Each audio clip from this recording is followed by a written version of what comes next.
ça sent encore la plage. Nicolas Bérubé, auteur de L'art de multiplier son argent, 17 façons pour réussir en bourse. Merci d'être là, Nicolas. Merci de l'invitation. Merci beaucoup. De 0 à millionnaire, je ne l'ai pas lu, mais ça me permet de te poser la première question. Es-tu millionnaire? Un livre à la fois. Non, parce que je sais que tu as aussi un balado, 15 minutes pour devenir millionnaire. Fait que là, je dis, hey, millionnaire, il revient souvent. Ça revient souvent. Ouais, je me garde une petite gêne sur mes finances, mais j'ai investi depuis longtemps puis j'ai 2 cheveux blancs. Fait que... Depuis quand tu as investi, mettons? Ben là, ça dépend comment on commence. Là, début de la vingtaine, je te dirais. Même avant, je suis tellement vieux que moi, j'ai participé au labulle.com fin des années 90. Mais t'as pas l'air si vieux que ça. Oui, merci. Non, c'est vrai. Fait que ça fait 27 ans, genre? Ouais, à peu près. OK. Puis, Fait que t'as commencé à 4 ans, mettons. 4 ans, c'est ça, tout le temps ça que je dis. J'ai commencé à 4 ans, puis mon père signait pour moi. Mais j'avais acheté une petite compagnie qui s'appelait NetGraph à l'époque, qui était une compagnie québécoise qui était comme en hausse là, chaque année de 100%. Là. Puis on l'a vendu avant qu'elle chute complètement, parce que ça a complètement chuté. Mais je me souviens, je m'étais acheté un vélo avec l'argent que je m'étais fait, puis j'étais le roi du monde. Là. C'était comme, ça n'a pas d'allure comment la bourse, c'est cool. Mais après ça, j'ai réalisé que j'ai pris plus de risques que je pensais, finalement. Fait que NetGraph, c'est l'exception et non la règle. Voilà. OK. Est-ce que c'est pour ça, genre, que tu es assez axé sur les FNB? Ça t'a-tu laissé une cicatrice assez grande pour que tu dises « Ah non, moi, j'investis plus dans un seul stock et je focus sur un fonds négocié en bourse? » Fonds négocié en bourse, c'est en fait... Oui, c'est une série d'erreurs par la suite. J'ai commencé aussi dans la bulle des années 2008, là, quand il y a eu un gros crash à ce moment-là. J'ai commencé à investir à ce moment-là. Puis des bons timings à l'autre. Mais j'essayais de... Savoir si on est dans une bulle. Si Nicolas, il est rentré. C'est ça. Ouais, tenez-vous loin de mes placements, mais... non, en fait, c'est que je me demandais à un moment donné, dans la fin de ma vingtaine, je dis la bourse, je trouvais ça étrange parce que, tu sais, ça attire des gens qui sont... à la fois, ça attire des gens qui sont très, tu sais, au court terme, argent facile, en guillemets, un peu gambling, puis ça attire des gens aussi comme Warren Buffett. Puis tu regardes Warren Buffett, c'est un grand-papa gâteau qui habite la même maison depuis 65 ans.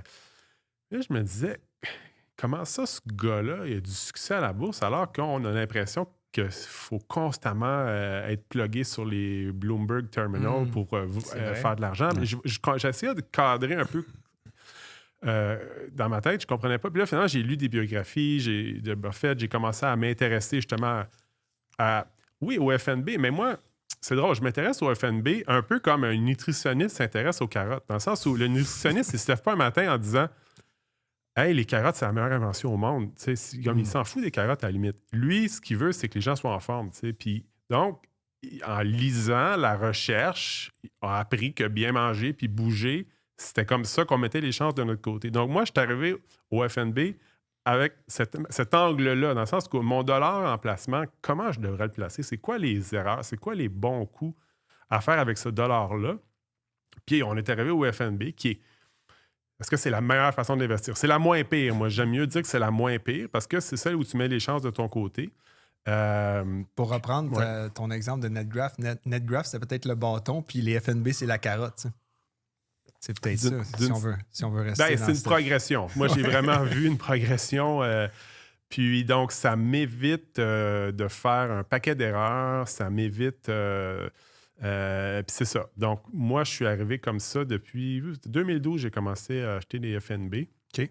J'ai rien vendu. Je ne vends jamais rien dans mon portefeuille. Je fais juste accumuler depuis ce temps-là. Tu n'as jamais rien vendu depuis 2012? Ben, techniquement, j'ai vendu quand je suis revenu. J'habitais aux États-Unis à ce moment-là. J'étais avec E-Trade. Là, je suis revenu au Canada en 2013. Là, j'ai changé de broker. Donc, ils ne pouvaient pas transférer les actions? Il fallait que tu les vendes? Ils avaient transféré pour... Moi, je sens qu'ils avaient transféré sans les vendre. Mais là, à un moment donné, j'avais... Ah oui, c'est ça. J'avais trop d'exposition aux États-Unis. Okay. Ce qui était une bonne chose là, avec le recul. Mais finalement, je voulais avoir une exposition canadienne aussi.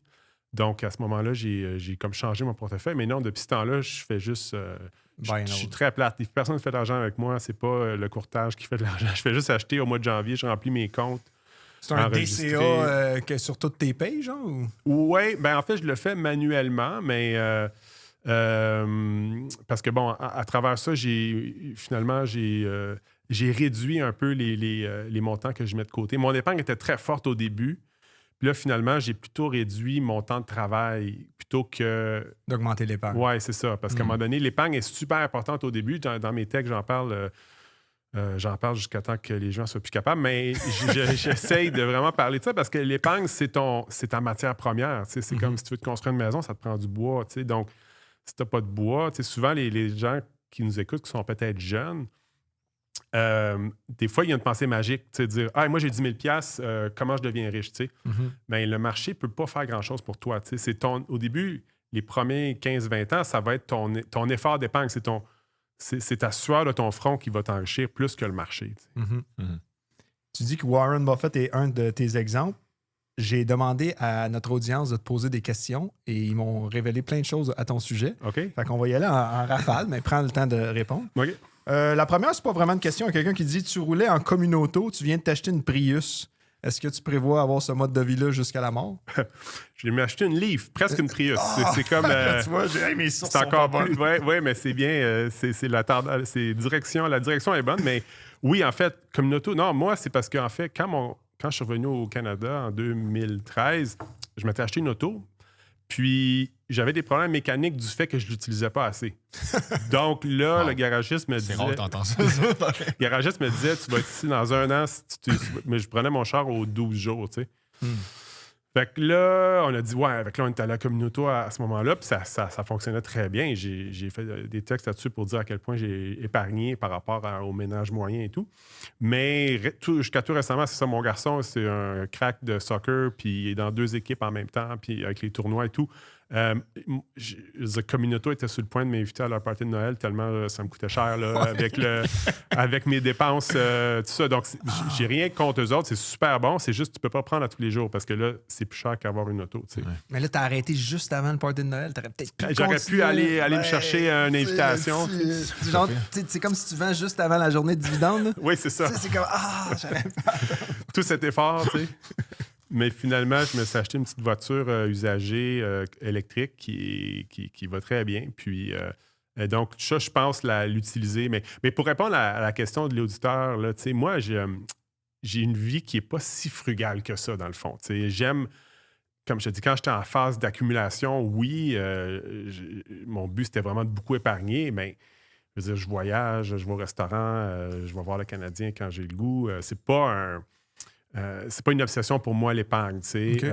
Même si j'en parle beaucoup, parce que pour plusieurs personnes, c'est difficile. Mais j'arrive à un moment de ma vie où l'épargne, comme tu mentionnais, est moins importante, parce que souvent, c'est le marché là, qui va faire le gros du travail. Mais cela dit, mon opinion, c'est que les gens surestiment leurs besoins. Là. Avoir une auto de l'année, c'est complètement... c'est prouvé, en fait, par la science que c'est après 6 mois, tu retrouves le même niveau de bonheur que tu avais avant de l'acheter. Ça devient juste ton char. Puis là, il va y avoir une POC dessus. Puis là, tu vas dire, ouais. Puis ton garçon va mettre des Fruit Loops entre les sièges. Puis tu vas comme, ça va juste devenir ton auto. Fait que quand on connaît ça, ben, ça peut nous prévenir là, d'aller vers ce genre d'achat-là. Puis moi, j'ai comme appliqué ça. Je me déplace en vélo la majeure partie du temps. Pas parce que je sauve de l'argent, parce que j'aime ça, puis je fais de l'exercice. Donc, j'ai appliqué ça à plusieurs domaines de ma vie, puis ça fait que ça me coûte moins cher, mais c'est pas la motivation principale. OK. Est-ce que tu penses que se concentrer plus sur l'épargne, c'est plus important, mettons, qu'essayer d'aller chercher des plus gros revenus? Tu sais, souvent, on dirait, je vois du monde qui réussissent bien, puis qu'est-ce qu'ils font? C'est qu'ils vont mettre, mettons, ils vont se pousser des fois à sortir un peu de leur zone de confort pour se motiver à aller chercher un autre niveau, mettons, de salaire. Moi, je sais que personnellement, je dirais pas que je suis 100% comme ça, mais il y a certaines choses que des fois, tu sais, quand j'aime ça les coupons rabais aussi, là, mais il faut que je fasse attention à ce que je dis ici. Mais il y a certaines choses que j'aime, on dirait, puis ça me pousse à faire ça, c'est un luxe, tu vois, j'aime ça me permettre ça. Ouais. Je vais aller travailler plus, puis à la fin de l'année, il va m'en rester plus dans la poche. Bien, tout à fait. Puis si tu as la capacité là, d'aller chercher un médecin qui fait qui maximise son temps, qui va chercher plus de patients et tout, il va aller, il va travailler sur le côté offensif, aller chercher de l'argent. Exact. C'est sûr que si la défense en arrière ne travaille pas, tu vas en chercher plus, puis tu en dépenses plus, mais tu es au même niveau que tu étais. Là. Mais est-ce que le côté défensif, mettons qu'on pourrait dire réduire ses dépenses, est-ce qu'il est aussi facile de ce que tu vois ou les statistiques démontrent aujourd'hui, mettons quand on retourne 20 ans en arrière, ou cette technique-là, elle est plus débattable de nos jours? Bien, écoute, c'est sûr qu'on le sait, les choses coûtent plus cher qu'avant, l'inflation n'a jamais arrêté. On regarde aussi les revenus, puis les revenus, pas de façon anecdotique, genre mon voisin ou mon beau-frère, mais quand on regarde la province du Québec au complet, c'est quoi l'année où les revenus des gens étaient le plus élevé net d'inflation? L'année où c'est arrivé, c'est 2026. T'sais. Donc, oui, on est tous nostalgiques des hamburgers à 5 cents. Bon, ça, c'est un petit peu avant mon temps, mais quand même, tout le monde peut voir que les prix ont augmenté, mais en contrepartie, on s'est beaucoup enrichi. Aller dans le sud, moi, quand j'étais jeune, j'avais un ami qui allait dans le sud là, quand j'étais jeune. Là, j'ai 40 personnes que je connais qui vont dans le sud. Juste avoir la télé, dans mon temps, c'était HBO. S'abonner à HBO ou Super Écran, là, les télés payantes avec des bonnes émissions. Je connaissais 0 ou 1 personne qui était abonnée à ça. Là, tout le monde est abonné à 4-5 streaming. La qualité de la télé qu'on prend pour acquis est énorme aujourd'hui comparé à ce que c'était avant. Donc, il y a beaucoup de domaines comme ça où il y a eu de la déflation sur les prix aussi. C'est la technologie, en gros, qui a fait ça aussi. Là. La technologie, l'efficacité, je veux dire, juste, lisez les livres qui ont été écrits les années 1940-1950. Le gros défi des familles au Québec, c'était d'habiller leurs enfants. Combien de fois autour de toi, tu entends les gens qui rushent à habiller leurs enfants? Parce que en proportion du revenu, les vêtements, ça prenait une grosse partie du revenu. Aujourd'hui, on n'en parle même plus parce que si tu veux... Ça fait pas de vue, ça fait pas de clics. C'est ça. Qu'on en parle plus. Pas, C'est pour ça que t'as jamais vu ça dans le fond. Lui, il voit juste des millionnaires sur des yachts. Là. Il est allé à une mission de pêche en fin de semaine en Floride. Quand t'es revenu en Floride, j'étais à Fort Lauderdale cette semaine, puis j'étais comme, my God, j'ai vu plus d'argent en 3 jours que j'en ai vu un an ici. C'est clair. C'est comme... Oui. Je me suis gratté la tête, j'étais comme, je pensais que je réussissais correct. Mais là, tu parles de bulle, ça, c'est une bulle. Ouais, je sais. En soi. Mais je préfère me comparer à une bulle que ça me motive à me pousser plus qu'aller, mettons, dans un quartier que je sais que c'est une autre réalité que je veux pas nécessairement avoir. Je veux pas me ramasser là non plus. Mais j'entends souvent des gens de ton âge d'être comme dire que c'est plus tough maintenant qu'avant ou des affaires de même. J'ai l'impression que c'est pas. Je suis d'accord avec ce que tu dis. Non, je suis d'accord, moi aussi, quand j'entends tes arguments, c'est vrai. Si tout le monde est d'accord, on va continuer. Ouais, c'est bon, vas-y. Hey, est-ce que tu as d'autres choses dans ton portefeuille qu'un FNB? C'est une des questions qu'on s'est fait demander. Écoute, full disclosure, j'ai 1 ou 2 % de mon portefeuille qui est Berkshire Hathaway. OK. Je possède 70 actions de Berkshire Hathaway. Malheureusement, les actions de catégorie B, parce que si je possédais 70 actions de catégorie A, ce serait à peu près 49 millions. Là. Ouais, donc, les bodyguards sont restés à force. Oui, c'est ça. Puis ça, j'avais acheté ça justement dans ma phase Warren Buffett là, en 2012, là, quand je lisais beaucoup sur lui. Puis j'étais aux États-Unis. Je voyais aussi que le dollar canadien était à parité à ce moment-là. Donc, je me suis dit, c'est rare historiquement que le dollar est à parité. Donc, j'ai pris un peu d'argent canadien, j'ai mis ça, puis j'ai acheté le Berkshire. Puis je le vends pas pour une raison bien bête, c'est parce que c'est dans mon compte non enregistré, puis je paierais de l'impôt dessus. Fait que je vais juste le garder à ma retraite. Je vais prendre le décaisser ou non, mon gars va en hériter ou je sais pas. Est-ce que tu trouves que Berkshire, au final, c'est un fonds, on va dire, c'est comme un peu un style d'ETF, mais plus ou moins. Est-ce que tu as plus de plaisir à regarder, mettons, Berkshire qu'un ETF?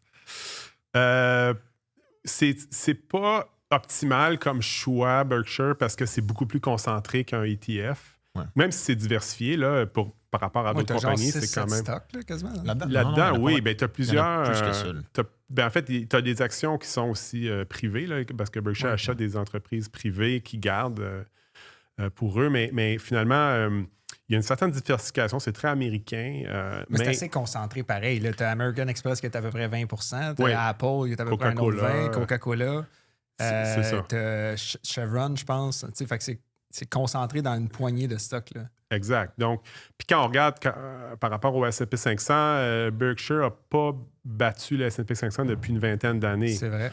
Donc, le petit avantage d'un non-enregistré, c'est qu'il ne verse pas de dividendes. Donc, au niveau des impôts, c'est assez clean là, comme truc à détenir. Mais c'est vraiment une anecdotique que j'ai ça. Là. Fait que tu le gardes pour ne pas payer d'impôts, c'est ça que tu es en train de dire? Ouais. C'est bon, pareil. Une bonne méthode, ça. Il y a comme un ami l'autre jour, ça me fait penser, tu disais catégorie A, il disait « Je possède 32 bitcoins. » Je dis « Quoi? » Ah, ben le ETF là, qui suit. Ah oui. 32 piastres. J'étais là, c'est pas le même effet. Non, c'est ça. Outre Buffett, y a-tu un livre, un CEO, le plongeon de Picsou, ton relevé d'impôt, y a-tu quelque chose qui a été un trigger, une influence pour toi dans ta stratégie ou ton comportement d'investisseur?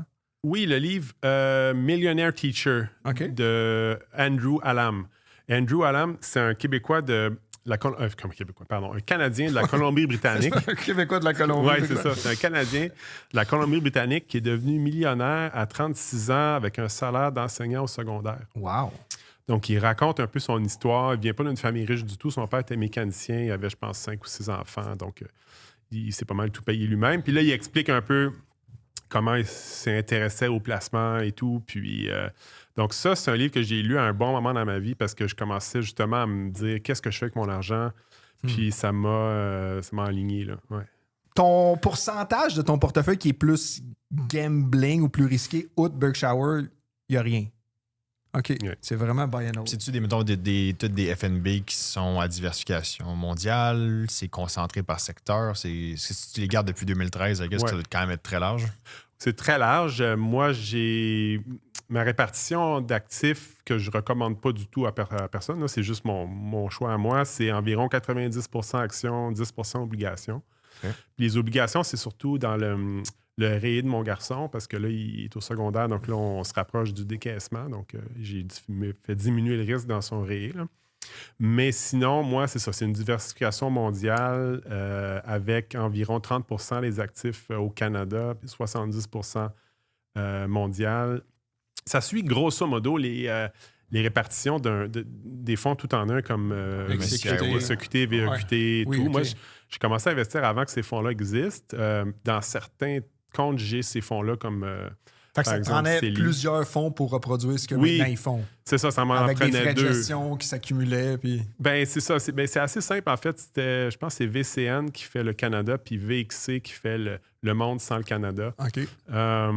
Donc, ces fonds-là permettent là, d'avoir une exposition comme ça.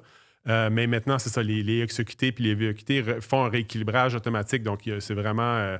tu peux tomber dans le coma puis laisser ton portefeuille travailler. Tu n'as rien à faire, littéralement. Là. Ça, t'aimes ça. Quelqu'un va dire qu'il est passionné de la bourse, mais qui utilise cette approche-là, qui est pas mauvaise, là, comme tu dis.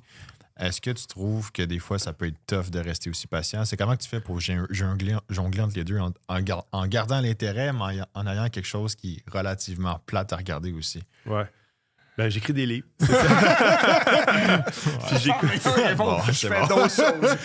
des livres, je participe à des podcasts, je lis. Tu regardes des matchs de soccer. Je regarde des matchs de soccer. Je me distrais, mais cela dit, tu as raison sur ton commentaire, c'est que c'est vraiment, ça te laisse les mains libres là, pour faire bien d'autres choses avec ta vie parce que ton portefeuille est sur le pilote automatique, puis les rendements sont ce qu'ils sont, puis il y a énormément de temps qui peut être consacré justement. Moi, je suis vraiment dans le trou de lapin. Là. Je lis beaucoup sur les placements à tous les jours et tout, mais mon portefeuille comme tel, je me log extrêmement rarement dans mon compte. Là. J'ai pas... Combien de fois, mettons, par mois, par année, par semaine? Ben, j'ai pas besoin, parce que si tu vas sur Google Finance, tu vois qu'est-ce que la bourse fait. Fait que j'ai pas besoin d'aller voir, tu sais, mais c'est une par année. OK, par exemple, tu regardes la SP500, tu peux te dire si c'est une bonne ou une mauvaise journée. Oui, c'est ça. Oui, je le vois. VEQT a fait ça aujourd'hui. Ben, je sais que mes placements ont suivi à peu près ça, tu sais. Ah, c'est fort. Ouais. C'est simple. Qu'est-ce que tu penses des FNB à levier?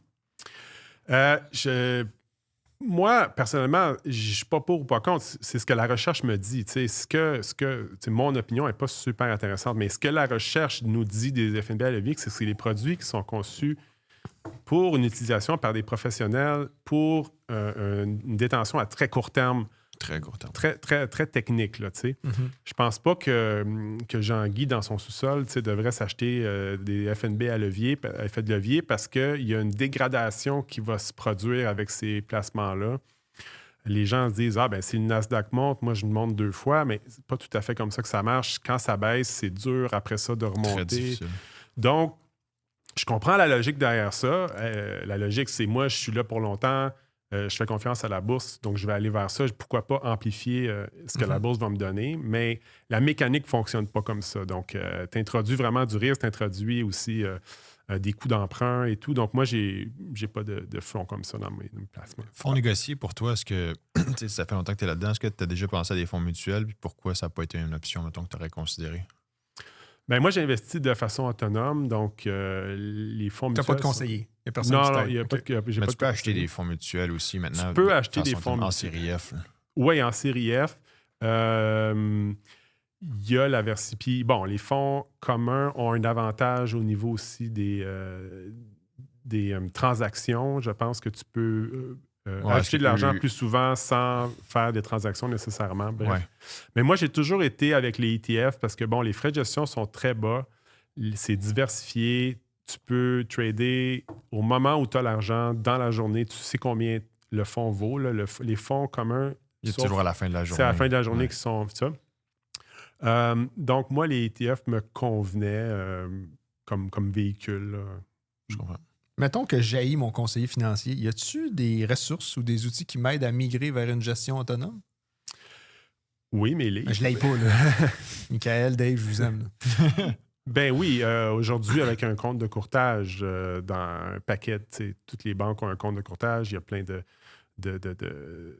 plateformes qui sont là. Puis, avec les FNB dont on parle depuis tantôt, c'est une transaction, puis tu as un portefeuille diversifié mondialement pour à peu près 20 points de base là, en frais. Donc, c'est génial. Maintenant, les gens pensent que comme je parle de ces choses-là, je suis anti-conseiller. C'est pas le cas. À toutes les fois que j'ai un micro, j'essaie de le répéter. Je crois pas que monsieur, madame, tout le monde peut gérer 2, 3, 4, 500 000 pour la retraite sur leur téléphone. C'est pas quelque chose que je conseille parce que je leur parle à ces gens-là. Je reçois entre 20 et 50 emails par semaine de lecteurs avec des questions.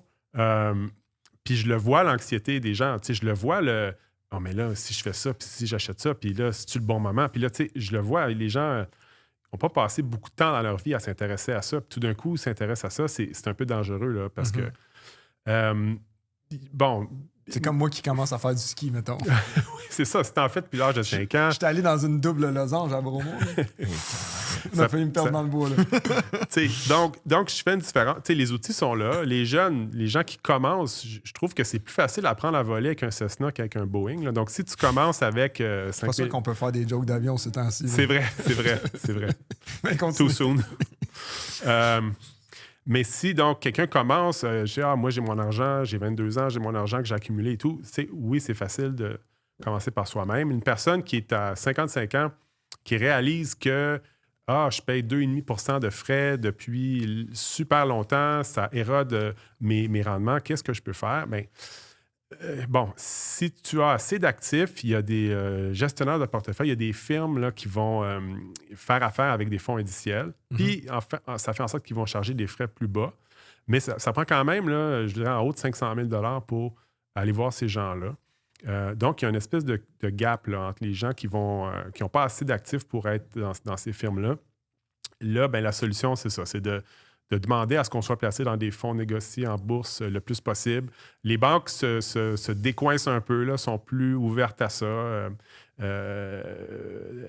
Essayer de proposer des produits que la recherche recommande. Là. Donc, tout à fait. Donc, pour une personne qui veut le faire par soi-même, ben c'est ça. C'est vraiment d'aller lire là, des blogs comme Le Jeune Retraité, là, Jean-Sébastien Pilote, il y a le site Retraite 101 aussi qui est super intéressant. Donc, ces gens-là vont vraiment parler des fonds puis des façons très, très concrètes là, d'investir puis d'acheter ça. En fait, ma question, c'était juste une façon de plugger notre segment BNCD qui a des outils pour vous aider si jamais vous êtes avec un conseiller externe puis vous voulez rapatrier votre patrimoine et en gérer une partie ou le tout. Allez sur bncd.ca, les liens sont en commentaire. T'en as dit de quoi? Ouais, le plus important. Vas-y. 0 frais de gestion. Ah oui, c'est vrai, 0 frais de gestion. Non, mais tu peux le dire, t'es mon sidekick. Ah, ben là, T'es comme Robin. j'ai envoyé... là. j'ai envoyé une balle, là.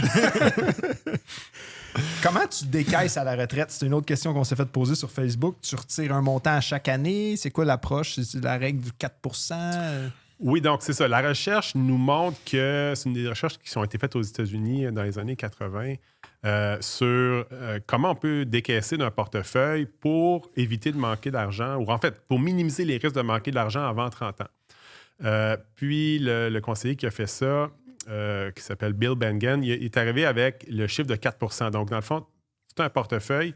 Je pense que c'était 50-50 là, actions, obligations aux États-Unis.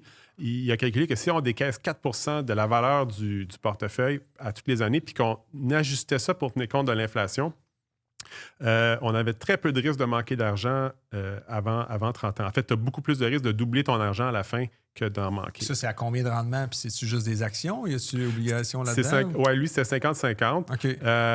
Et donc, le rendement qu'il avait assumé de ça, je ne l'ai pas de mémoire, mais ça a tourné autour de 6-7 ouais, 6 je pense. Ouais. Donc, moi, j'ai un portefeuille qui est riche en actions, que j'ai l'intention de garder. Je n'ai pas l'intention à la retraite de lever le pied au niveau des actions. J'ai l'impression de je vais rider ça aussi longtemps qu'il me reste. Là. Donc, 100% actions, tu parles. Ouais. Outre la passe que tu veux protéger le capital de ton fils. Oui, c'est ça. Mais si c'était ton capital pour toi, tu serais 100% actions. Oui, c'est ça. Okay, puis, j'aime l'instinct paternel. Oui, parce qu'on va décaisser là, d'ici 5 ans. Là. Donc là, mais il y a des recherches super intéressantes de Scott Cederberg de l'Université d'Arizona qui, lui, a fait des études sur, je pense, dans une quarantaine de pays avec 130 ans de données. Il s'est intéressé à c'est quoi le meilleur ratio action-obligation pour justement l'accumulation, puis pour la décumulation à la retraite, puis pour laisser un héritage. Puis dans tous les cas étudiés, puis des pays là, qui n'existent même plus, là, en des Europe, pays qui existent plus. La Tchécoslovaquie, plein de... Il s'est intéressé à des marchés boursiers qui sont allés à zéro aussi. Là, donc, il n'a pas essayé de mettre des lunettes roses. Là. D'arriver à sa propre réponse dans son focus. C'est ça. Puis finalement, la meilleure allocation, c'était 100% action. T'en parles là-dedans. Oui, j'en parle. J'ai lu ça. C'est ça. Donc, j'en parle, puis c'est 100% action toute la vie. Mais ça va contre tout ce qu'on s'est fait dire parce qu'on se dit, t'approches de la retraite, attends, il faut lever le pied, il faut mettre des obligations. Oui, parce moi, que lui, c'est ça que j'ai... Quand tu parlais avec des conseillers, tout ça, moi, c'est ça que j'ai vu. Même si c'est souvent les profils que j'ai réalisés quand je travaillais là-dedans avant qui avaient le plus compris ça, c'était les entrepreneurs. Ouais. Puis eux, c'était toujours 100% action, puis je regardais les pourtant, rendements. le profil type, c'est 60-40. 60% mais action, ça 40%. Ça oui, fonctionne plus ou moins.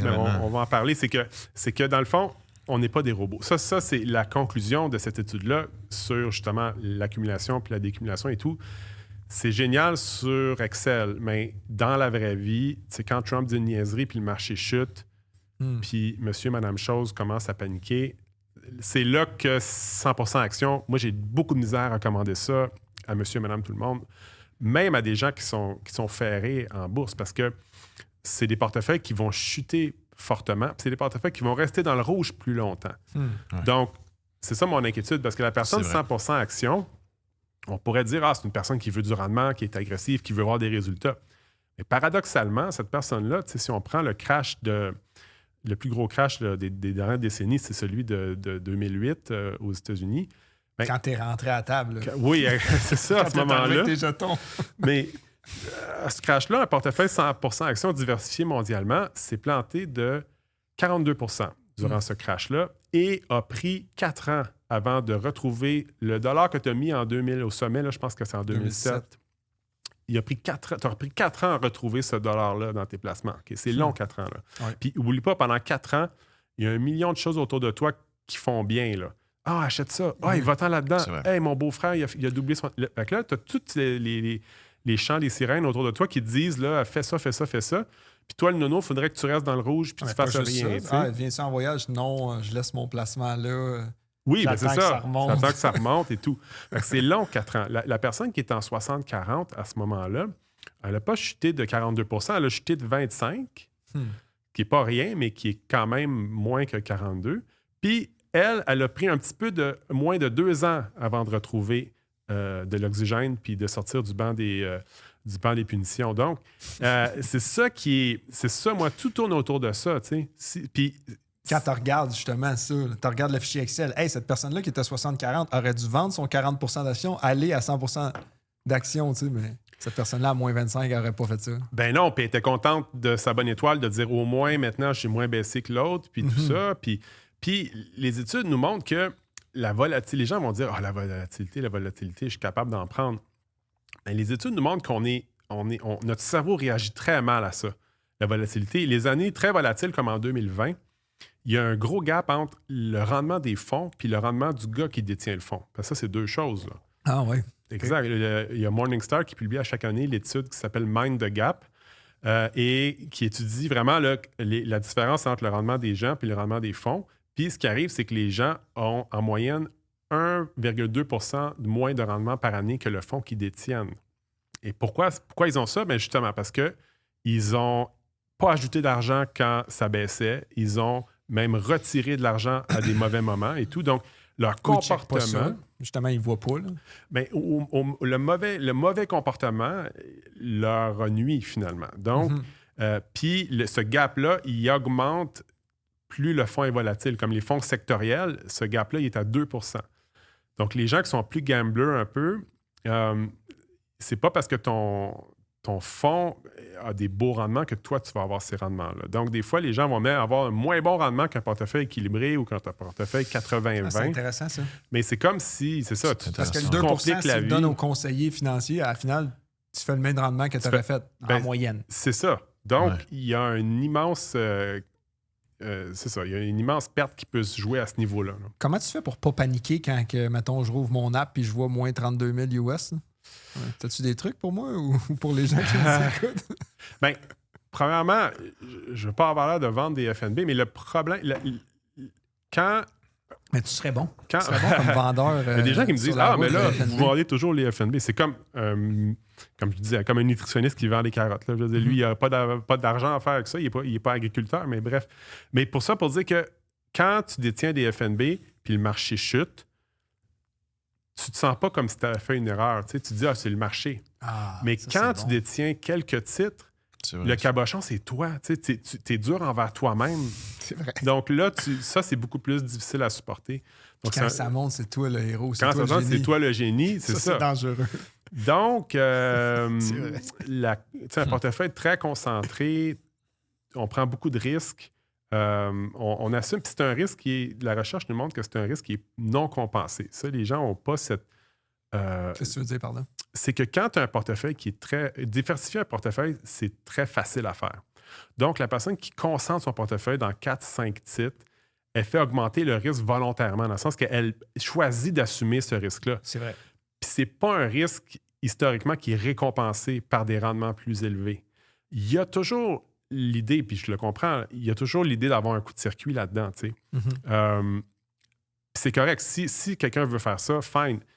Je le ferai juste pas avec mon argent pour ma retraite. Je le ferai avec du play money. Là. Si tu veux prendre un peu une partie de tes placements puis essayer d'avoir du rendement puis de faire des choses géniales, OK, mais c'est que tu assumes un risque beaucoup plus fort que tu le penses par rapport à une personne qui est très diversifiée. Puis il y a une étude qui est parue dans les derniers jours qui est super intéressante sur c'est Hendrik Bessenbinder de l'Université de l'Arizona qui étudie... On dirait que c'est tous ses chums, il connaît tout.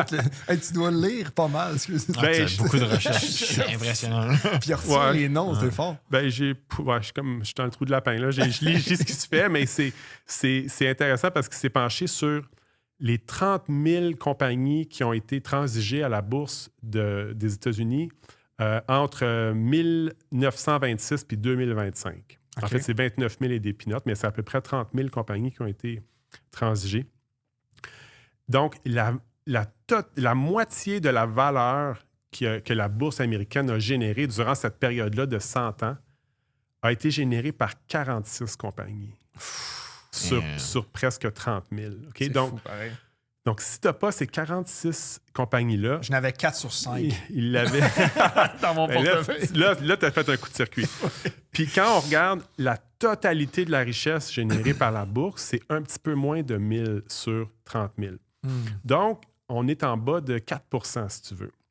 J'aurais été curieux de voir sur les 30 000 combien sont allés à zéro ou ont perdu plus de 90 %. Ben, je pense quelque chose comme 60 ou peut-être même 70 C'est vraiment une stats avancée. C'est vraiment impressionnant. Le mot-clé dans ta phrase, c'était « assume le risque ». Je pense qu'il y a bien du monde qui ne sont pas au courant ou qui ne l'assument pas. T'sais, on prend pour acquis que le monde assume qu'en ayant juste 5 stocks, ils vont avoir plus de risques, mais je pense que les gens ne sont pas au courant de ça. Je pense pas qu'ils sont capables de calculer ou de quantifier ce risque-là. C'est épeurant quand tu vois ça, parce que je le comprends, l'idée. Je veux dire, on veut décoller, on va voir des beaux chiffres en vert. On prend énormément de risques quand on fait ça. Et on peut peut-être générer du regret par la suite. Puis aussi, il faut comprendre que les belles histoires, je parle dans mon livre, je dis plus l'histoire est belle, plus nos poches sont vides. C'est vrai, c'était une de mes questions. T'as voilà. lu mes feuilles, quoi. Ben, c'est que les marchés boursiers mondiaux, c'est 127 000 milliards, OK? Donc, ça, c'est la capitalisation boursière mondiale. C'est une machine à histoire. C'est une machine à information. Donc, moi, j'ai des gens qui m'écrivent, qui vont me dire, par exemple, moi, je suis jeune, j'ai le temps devant moi, je veux du rendement, je mets tout en technologie. Pourquoi? Parce que je pense que dans 20 ans, la technologie va être encore plus haute qu'aujourd'hui, puis on va être encore plus dépendant à ça. Mais laquelle technologie, tu sais? Laquelle? Puis deux, tout le monde sait ça. C'est pas un secret que la technologie est importante. C'est un consensus. Oui. Donc, le prix que tu payes aujourd'hui tient compte du consensus. Oui. Donc, tu viens pas d'avoir une idée pour dépasser tout le monde par la droite là, avec cette idée-là. Je suis d'accord. Donc, c'est déjà inclus dans le prix.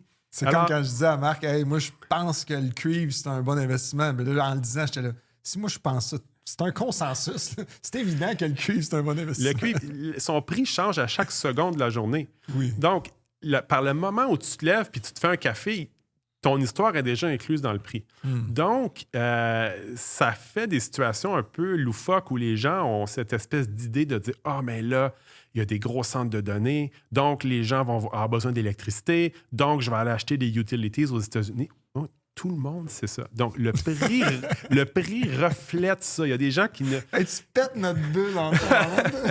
Mais nous qui pensions être des génies avec nos data centers. Oublie ça. Les... Je range mes souliers. Ouais, je voulais donner un exemple random, là, mais... Hey, on n'a plus de podcast. Ah, non. On ne sait plus de quoi parler. Mais c'est vrai. C'est ça que Donc, la bourse, c'est très bizarre comme bébite. Il y a des très bons rendements à très long terme, mais qui viennent d'une poignée de compagnies qui sont à peu près impossibles ou enfin très difficiles à identifier à l'avance. Puis même les gagnants. Tout le monde rêverait d'avoir acheté Apple il y a 20 ans. Mais il y a un livre super intéressant qui s'appelle « How Not to Invest » de Barry Ritholtz qui a été publié plus tôt cette année. Puis lui, il l'a acheté à Apple en 2002. Je l'ai acheté moi aussi, ce livre-là. C'est super intéressant. Puis il explique vraiment les leçons de sa carrière et tout. Puis, tu sais, il dit « Je l'ai acheté, moi, à Apple en 2002. » Puis, by the way, Apple en 2002, c'était très impopulaire d'acheter ça parce que la compagnie était à 6 mois de faire faillite. C'est vrai. Ça allait pas bien. Perdait de l'argent. Jobs n'était plus là, je pense. Je pense qu'il était là, mais il n'y avait pas de hit encore. Il n'y avait pas de... Il n'y avait rien. Il y avait juste des ordinateurs super chers que personne n'achetait. Fait que les gens disaient, mais non, ça vaut rien, ça. Puis lui, il l'a acheté, mais il l'a vendu quand ça fait 30 %. Donc, là, tout le monde rêverait d'avoir acheté ça puis de s'asseoir dessus pendant 30 ans. Du Bitcoin en 25 tu l'aurais sûrement vendu à 25 up. Mais oui, hey, tu dis 25 prends tes gains et tout. Ouais. Puis 25 du vent. Donc, il faut faire attention aux histoires qu'on se raconte à nous aussi. Ah oui, puis Apple a chuté de quelque chose comme 80 entre-temps là-dedans. Donc, c'est... Quand le marché t'envoie un message d'erreur, t'envoie un message d'erreur, souvent, tu vas réagir à ça. Là, donc, c'est à moins que tu l'aies oublié que tu l'avais. Là, c'est ça le best, je pense. La meilleure stratégie. Peut-être Buffett, il ne sait même pas ce qu'il possédait, dans le fond. Peut-être pour ça qu'il a fait toute sa richesse. Hey, je te pose une autre question. Champ gauche. Doit-on être bilingue pour devenir millionnaire? Oui, ben écoute, c'est une bonne question.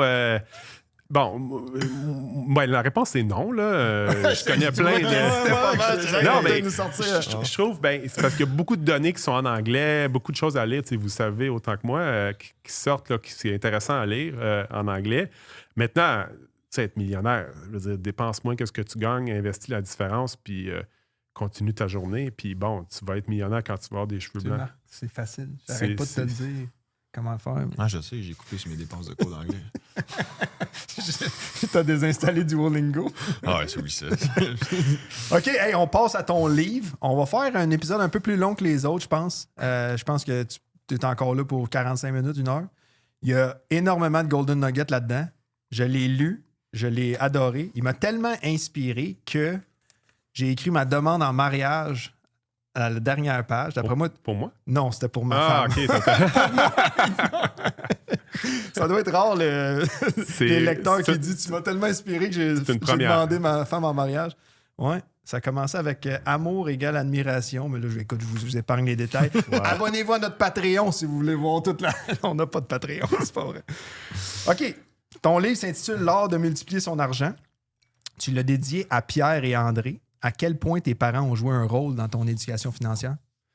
Écoute, c'est la première fois qu'on me pose cette question-là, fait que j'ai réfléchi, mais mes parents, c'était des fonctionnaires, donc c'est des gens à la retraite, mais qui... mon père était enseignant au secondaire, puis ma mère travaillait à l'hôpital à temps partiel en radiologie, puis donc, c'est des gens qui ont toujours un revenu stable, qui a monté avec les années, donc il n'y avait pas de drame de sommeil, de vallée, de revenus et tout.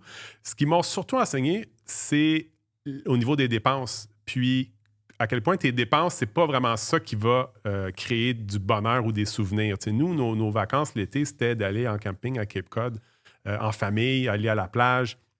Donc, c'est pas des choses qui coûtent cher. Je le vois avec le recul, mais quand on était dedans, j'avais pas l'impression de passer à côté de... C'était juste normal. Puis, mon père achetait ses autos achète ses autos usagées pour avoir un meilleur deal. Donc, mes parents m'ont appris à ne pas m'endetter, à pas avoir de drame, de carte de crédit loadée, des choses comme ça. Donc, ils m'ont, par exemple, pas vraiment appris à investir parce que ça ne fait juste pas partie de leur culture puis des choses qu'ils connaissaient, mais c'est vraiment plus pareil leur exemple qui m'ont comme appris des choses.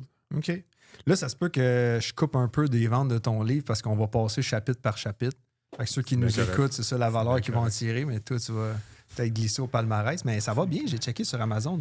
Ça se vend bien. Ça se vend bien. Zéro millionnaire, tu étais pas mal top 1 francophone pendant un bout. Oui, bien, en tout cas, moi, je me dis toujours, quand je suis avec les livres de recettes dans les palmarès, c'est exact. Bon. C'est là que je veux être. Je vais être collé sur la bouffe. Combien de milliers de copies tu as vendu, sais-tu? De zéro à millionnaire, c'est environ 35 000 en français.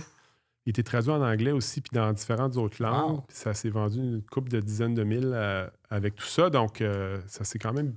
Ça a dépassé mes attentes parce que moi, j'écrivais ce livre-là un peu pour moi, là, dans le sens que les livres que j'aurais aimé lire à 20 ans, tu sais. Puis je me disais, la bourse, ça intéresse qui, dans le fond? Tu sais? Mais finalement, ça intéresse plus de monde qu'on pense. Ça nous intéresse, nous autres? Ouais. Mais c'est un peu pour ça qu'on a parti le podcast. Quel genre de contenu qu'on aimerait consommer. Ouais. Puis tu me disais aussi que tu l'écrivais pendant que tu étais en télétravail pour la presse, mais ça, en tout cas, on en rejasera. On en rejasera. Chapitre 1, ta leçon numéro 1, parce que chacune des 17 points, c'est 17 leçons. C'est quoi le rendement des actions? Bien, le rendement des actions, si on veut vraiment aller à la base, là, peut-être les gens vont trouver ça un peu plate, je vais vous l'avertir. C'est environ 5 % net d'inflation. Avec les plus grandes données historiques qu'on a, qui remontent là, aux années 1300 en France, ils ont trouvé des registres là, des entreprises et tout. Là. Fait que c'est pas du 10 % comme on voit dans les Reels sur Instagram. Là. Malheureusement, non, parce qu'après ça, il faut que tu retires l'inflation. Fait que c'est peut-être un 3 % qui part déjà là. Donc, tu es à 7. Puis le 10 % qu'on voit souvent, c'est collé sur la bourse américaine. C'est vrai. Qui est une des plus performantes. C'est pas la plus performante au monde, historiquement, mais c'est une des très performantes. Là. Mais ça m'amène à la question, ça dit que 60 % de la capitalisation boursière est aux États-Unis. C'est ce que tu as écrit dans ton livre. Ouais. Mais il y a des pays comme l'Australie et l'Afrique du Sud qui offrent de meilleurs rendements sur une période de 122 ans, de 1900 à 2022. Pourquoi? Pourquoi on ne va pas en Afrique du Sud puis en Australie investir? Parce que c'était pas prévisible. C'est le rétroviseur. C'est qu'on le voit aujourd'hui. Okay. Donc, on voit que la prise de risque en Australie puis en Afrique du Sud a généré plus de richesses que la prise de risque ailleurs dans le monde. Pourquoi? C'était les pays, l'Australie, l'Afrique du Sud, il y a 100 ans, c'était moins développé qu'aujourd'hui. Puis, pourquoi les États-Unis, c'est 60 % du marché? Ça n'a pas toujours été ça. Si on remonte fin des années 80, les États-Unis étaient moins élevés que le Japon en termes de capitalisation mondiale. Donc, le Japon, qui est à 5 ou 6 aujourd'hui, était à quelque chose comme 30 à cette époque-là. Oui, mais toutes les innovations venaient de là. Après, drastiquement, le Japon. Ben, ils ont eu une méga bulle là, à ce Ouais. moment-là là, Ouais. qui a chuté. Puis que... Ça a pris quasiment 30 ans à revenir. C'est ça. Donc, ce qu'il faut retenir de ça, c'est que, dans le fond, c'est comme si les rendements boursiers étaient un feu d'artifice, mais tu ne sais pas où est-ce qu'il va être le prochain feu d'artifice. Donc, tu veux vraiment avoir un filet assez large pour pouvoir le capter. Là, Est-ce que tu te prononces ou tu essaies de voir ça? Comme je lis dans la leçon numéro 2, à peu près 25 de rendement en Suède dans les années 80, annualisé. 141 dans les années 2000 au total là, pour le Canada. 257 dans les années 2010 pour les États-Unis au total, alors que la Suède, c'était par année. Fait que, est-ce que tu te prononces ou tu essaies de voir dans quel pays va venir la croissance ou toi, tu restes FNB, tout en un, tu ne poses pas de questions? Moi, j'aimerais pouvoir répondre à ça. Je mettrais tout mon argent dans le pays qui va décoller. Malheureusement, c'est... Ça, c'est vrai. Mais y a-tu des facteurs, Malheureusement, mettons, tu vois, c'est pas qui sont pas précurseurs, mais mettons, quand on parle de l'Afrique, puis de l'Australie, puis maintenant on en regarde, puis c'est plus facile à dire, mais est-ce que ces mêmes facteurs-là, qui étaient des terres très, très, très peu développées maintenant, qu'il y a eu beaucoup d'expansion, est-ce qu'il y a des mêmes régions, y a-t-il d'autres régions actuellement que c'est facile de faire un peu cette projection-là future? Ou? Mais tu as les marchés émergents qui sont pressentis pour offrir du rendement un peu plus élevé. Si on regarde l'Institut de la planification financière du Québec, je pense qu'ils les mettent à 8 les rendements espérés là, des fonds d'action des pays émergents. Puis au Canada, je pense que c'est 6,6 les rendements attendus là, pour les 20 prochaines années. Là. Mais encore là, il n'y a pas de cadeau non plus parce que les marchés émergents, c'est des endroits où les marchés sont moins développés que, par exemple, aux États-Unis. Les coûts de transaction sont plus élevés, les actions sont moins liquides, moins faciles à transiger. Donc, il n'y a pas non plus d'espèce de victoire à aller chercher là nécessairement. Tu t'attends à plus de rendement si, exemple, le climat géopolitique est plus instable ou c'est normal que le risque vienne avec le reward. C'est ça. Donc, tu sais, je ne mettrais pas tout mon portefeuille là-dedans. Moi, mon portefeuille suit la capitalisation boursière mondiale. Donc, oui, c'est pour ça que les marchés émergents, ils ont quand même peu de pourcentage dans un tout en un. Là. C'est genre 5 ou quelque chose comme ça. Puis, donc, c'est ça. Puis, c'est vrai, comme tu mentionnais, les différents pays à différents moments ont eu le témoin, puis ils se sont passés le témoin. Puis, tu sais, il y a des modes. Tu sais, par exemple, si on avait cette conversation-là en 2010, on venait de vivre on parle de la décennie perdue. Mais la décennie perdue des actions, c'est vrai juste aux États-Unis. Si tu as acheté $1 d'actions américaines en l'an 2000, en 2010, il te restait 91 cents dans ton compte. OK? Donc là, tu te dis, ouais, qu'est-ce que ça a fait pour moi, ce placement-là? Si tu avais acheté pour $1 d'actions canadiennes en l'an 2000, en l'an 2010, tu aurais 2,40 dans ton compte. Là, qu'est-ce que tu disais en 2010? Je continue au Canada. Je veux rien savoir des... Puis c'est exactement ça que les gens se disaient à l'époque. Les gens se disaient, mais les États-Unis, c'est juste des crises, c'est juste des bail-outs, puis ça fait rien pour moi, ça. Aujourd'hui, on a un autre regard parce qu'on le sait que les 15... un regard complètement différent. Tout le monde investit aux États-Unis. Tu te dis pourquoi qu'on n'est pas là? C'est là que le party est situé pour mes placements. Donc, il y a toujours quelque chose qui est... Le marché a le don de rire de nous. Donc, quand tu le comprends, tu veux vraiment élargir puis être certain de vivre la croissance là où elle va se produire. Il y a une autre statistique intéressante. C'est pas pourquoi je retiens... Je retiens pas ce que j'ai mangé pour souper, mais je retiens ce genre de statistiques-là. Là. C'était ma prochaine question. Qu'as-tu mangé pour souper? Oh non.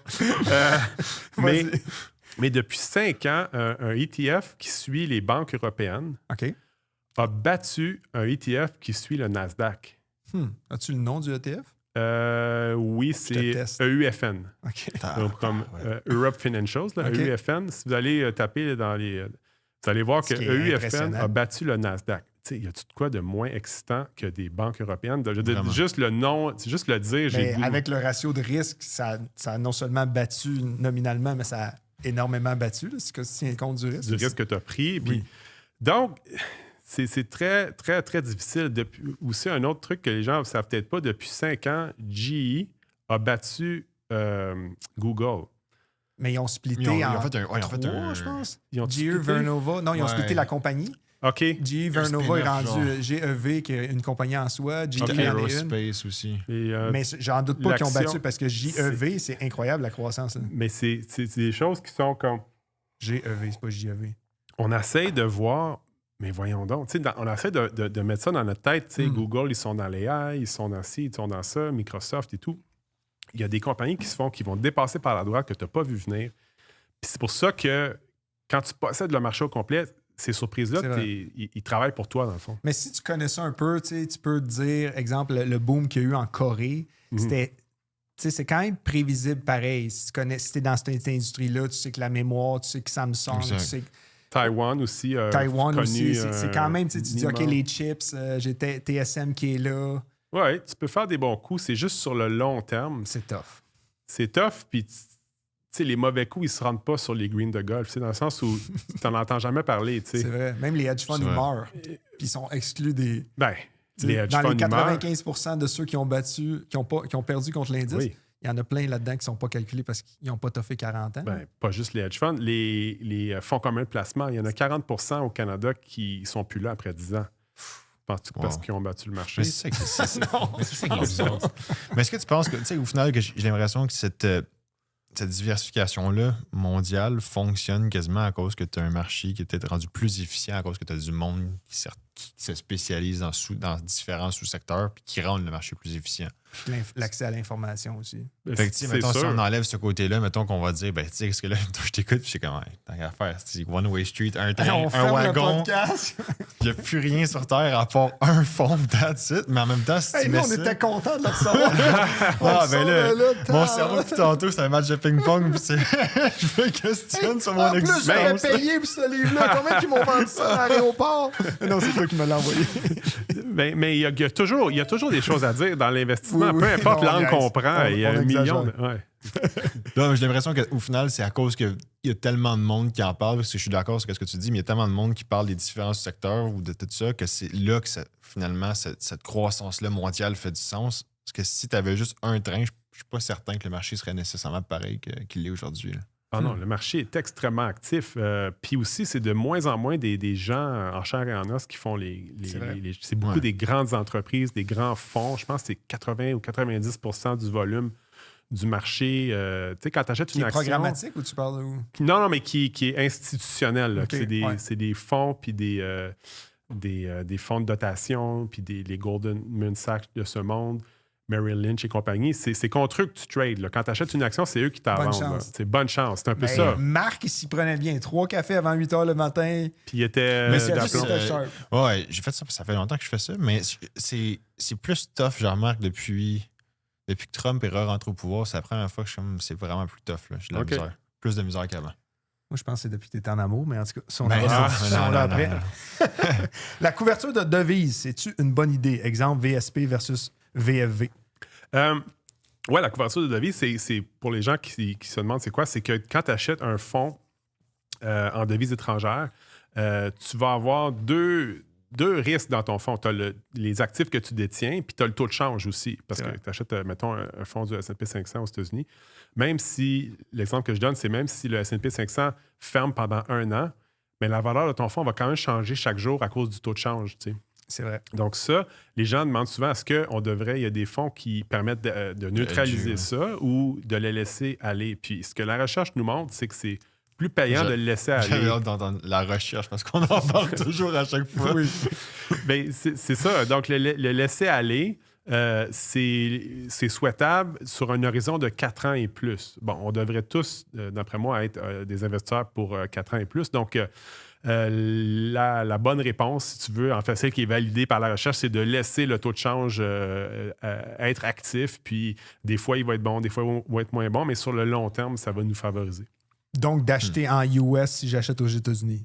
Bien, pas nécessairement de l'acheter aux US, tu peux l'acheter à la Bourse de Toronto, mais de ne pas chercher une couverture là, du taux de change. Ouais. Oui, parce que je voyais que l'écart, mais ça, c'est une autre question que je te pose, là. L'écart entre l'acheter en US et l'acheter en canadien, il me semble qu'avec le temps, tu perdais du rendement. Là. C'est ça, c'est parce que depuis 2010, le dollar américain a pris de l'altitude. Ouais. Donc, ça a favorisé le taux de change libre, là. Mhm. Mais on peut arriver peut-être à une époque où ça va être l'inverse. Ça va être ou l'inverse. ça. Donc, mais de façon générale, on est mieux de le laisser aller. Là. C'est quoi la manœuvre de Norbert? Excuse, Marc, tu poses ça. Ouais. Ben non, c'est bon. La manœuvre de Norbert, c'est une façon de transférer, en fait, de faire un transfert entre des devises canadiennes à des devises américaines ou vice-versa. Parce que si vous allez dans votre plateforme de courtage, puis là, vous voulez acheter de l'action américaine, vous changez votre argent canadien en argent US, il n'y a pas de frais qui va vous être imposé, mais la banque va vous donner un taux de change moins intéressant que celui du marché. Donc, c'est comme ça qu'ils font Ce leur qui est un frais. rendement. Ce qui est Qui est un frais, là, ouais, caché. Donc, je pense que c'est 1 ou 2 qu'ils vont aller Peut-être chercher. même plus. Ouais. Ah, Plus, Peut-être ah ouais. même 3 peut-être. Ah bon, ça se peut, Ouais, mais ça ne ouais. m'étonnerait pas. Là. Alors, comment on peut faire pour passer à côté de ce frais-là? Bien, il y a Norbert, qui est un conseiller financier de la Colombie-Britannique qui a inventé ou qui a découvert une façon de faire ça. C'est qu'il y a un fonds qui s'appelle DLR, qui est un fonds global qui s'est transigé à la Bourse de Toronto, qui est en dollars et canadiens et américains. Donc, ce qu'on peut faire, c'est acheter ce fonds-là en dollars canadiens. Puis quand on le vend, on vend la version américaine de ce fonds-là. Puis donc, ça va nous donner des dollars américains. Sans frais. Sans frais. Juste le frais de Ça a-tu transaction. été inventé pour ça ou c'est devenu populaire parce que Norbert a dit je pourrais utiliser ce fonds-là? C'est pour lui faire le premier qui a flagué ça. Puis je ne me sais plus où il l'a écrit dans un journal. Ça fait très longtemps là, ça. Ouais. donc c'est devenu une manœuvre qui porte son nom. C'est-tu lui le prof de Colombie-Britannique qui est Non, devenu c'est millionnaire? aucune connaissance. Ah, là, ça fait du sens, là. Aucune connaissance, mais c'est... Au minimum 300 000 par année, ce gars-là. OK. Ouais. T'avais-tu une question? Marc? Je t'ai Oui, coupé dans- on parle de recherche, tout ça, puis c'est intéressant. Puis il y a une question que je me demande, c'est, tu sais, mettons, quand on regarde les multiples historiques des marchés, mettons, on va dire S&P 500, puis les rendements attendus dans le futur. Puis il y avait, non, c'est un commentaire de Howard Marks, qui était, je pense que c'est le fondateur de Oaktree, je ne me trompe pas, qui parlait que si tu payes, mettons, le S&P 500 à 24 ou 25 fois les bénéfices, tu devrais t'attendre un rendement moyen sur les prochains 10 ans de 4 %. Est-ce que c'est des fois des recherches que tu regardes, ça, ou tu as trouvé des choses intéressantes là-dessus? Oui, tout à fait. Puis, c'est intéressant parce qu'on disait la même chose vers 2017 ou même avant ça, vers 2015. Les gens disaient « Oh, attention, les États-Unis là, sont en territoire cher et il faut s'attendre à des rendements décevants pour les 10 prochaines années. » Puis là, bon, c'est des analyses qui ont mal vieilli, mais donc, la corrélation, elle est là quand tu regardes la cherté des actions de différents pays. Puis ensuite, tu vas regarder le rendement sur 5 ans, sur 10 ans, sur 15 ans et tout. Tu vas voir que les rendements sont moins bons dans un marché qui est cher. Maintenant, c'est une moyenne. Donc, il y a un paquet d'exemples où c'est pas vrai. À la fin des années 90, au Canada, c'était un marché qui était très cher. Puis comme on l'a dit tantôt, la première décennie des années 2000 était excellente pour les actions canadiennes. Donc, quand c'est des moyennes, peut-être que la fois où tu vas le faire, ça va pas être cette bonne fois-là, tu sais. Donc, un peu, moi, l'approche que je prends, c'est un peu d'ignorer tout ça puis de diversifier. Donc, c'est sûr que si la personne, son portefeuille, c'est juste du S&P 500, on peut s'attendre à des rendements moins élevés que dans les prochaines 10 ans que dans les 10 ans qui viennent de se passer. Maintenant, on peut avoir des surprises, on peut avoir des choses inattendues. C'est pas quelque chose qui est une espèce de... Si c'était si clair que ça, il n'y aurait pas de risque à posséder des actions. Puis s'il n'y aurait pas de risque à posséder des actions, il n'y aurait pas de rendement associé à ça. Donc, ça fait vraiment partie des choses qui sont indissociables là, de l'acte d'investir, d'avoir du risque. Donc, moi, je préfère vraiment diversifier. Il y a des pays qui vont être chers, des pays qui vont être moins chers. Pourquoi tu dis que le rendement moyen est une illusion? Bien, le rendement moyen, la bourse canadienne, c'est autour de 8-9 % historiquement. Aux États-Unis, c'est 11 % à peu près. Mais les années où on tombe sur un 8-9 ou un 11 sont extrêmement rares. C'est comme dire, j'entendais quelqu'un dire ça récemment, c'est comme dire la température moyenne au Québec, c'est 20 degrés.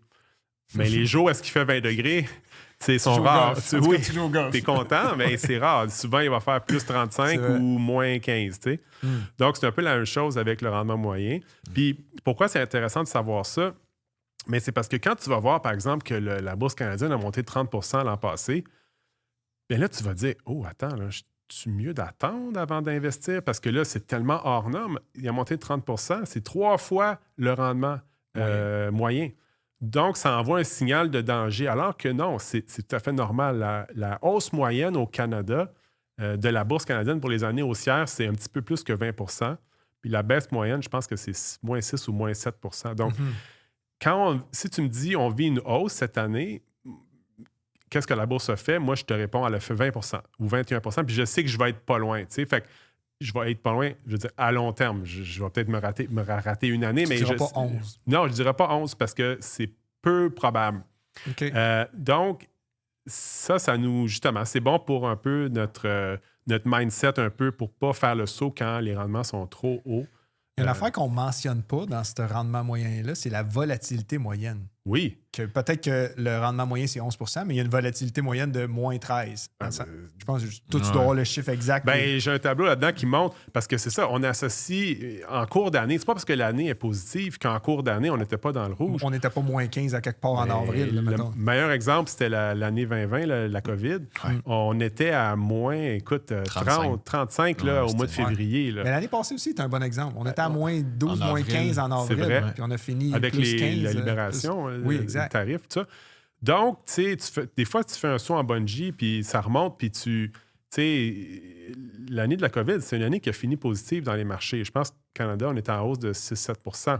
Une personne qui n'aurait pas suivi son placement a regardé ça et dit « Ah, il ne s'est rien passé l'an dernier. » Mais on le sait que ce n'est pas le cas. Donc, il faut faire attention. Il ne faut pas associer une baisse à une erreur. T'sais. Et plus que je t'écoute, ça me fait penser, est-ce que toi, tu penses que le monde qui investisse, on va dire, dans du mortier, dans de l'immobilier, tu penses que c'est plus facile de faire des rendements considérant tous les facteurs émotionnels, de temps, tout ça, que de juste pas regarder ses placements, ou tu crois quand même que la bourse, c'est un beau véhicule, mais que c'est défaut, mettons, à cause que c'est toujours l'afflux d'informations qui est si rapide que ça? Là? Bien, dans le concret puis l'immobilier, je pense que c'est toujours bon de diversifier. Tu sais, ça n'a pas besoin d'être tout l'un ou tout l'autre. Mais il n'y a pas de. Tu sais, il y a une implication de temps aussi qui est nécessaire là, avec l'immobilier. Tout le monde va le dire. Là, tu mets le doigt là-dedans puis le bras passe au complet. Mais au niveau des rendements, je suis moins. Tu sais, bon, il y a ta résidence principale. Après ça, tu vas avoir des locataires, des meubles à revenus et tout, là, c'est plus... Mais la bourse, c'est quand même... tu es récompensé pour cette volatilité-là. Là. Tu es dédommagé. Et historiquement, en fait, tu l'as été. Là. Donc, c'est pas mal le véhicule le plus... qui a été le plus rentable jusqu'ici, l'actif le plus rentable pour battre l'inflation. Puis ça risque de le rester. Mais maintenant, si les gens veulent avoir des portes puis avoir des locataires puis tout ça, j'ai rien contre ça. C'est juste que c'est très dur de battre la bourse, puis aussi le peu d'implication que ça demande si on décide de le faire comme ça. Là. Mm-hmm.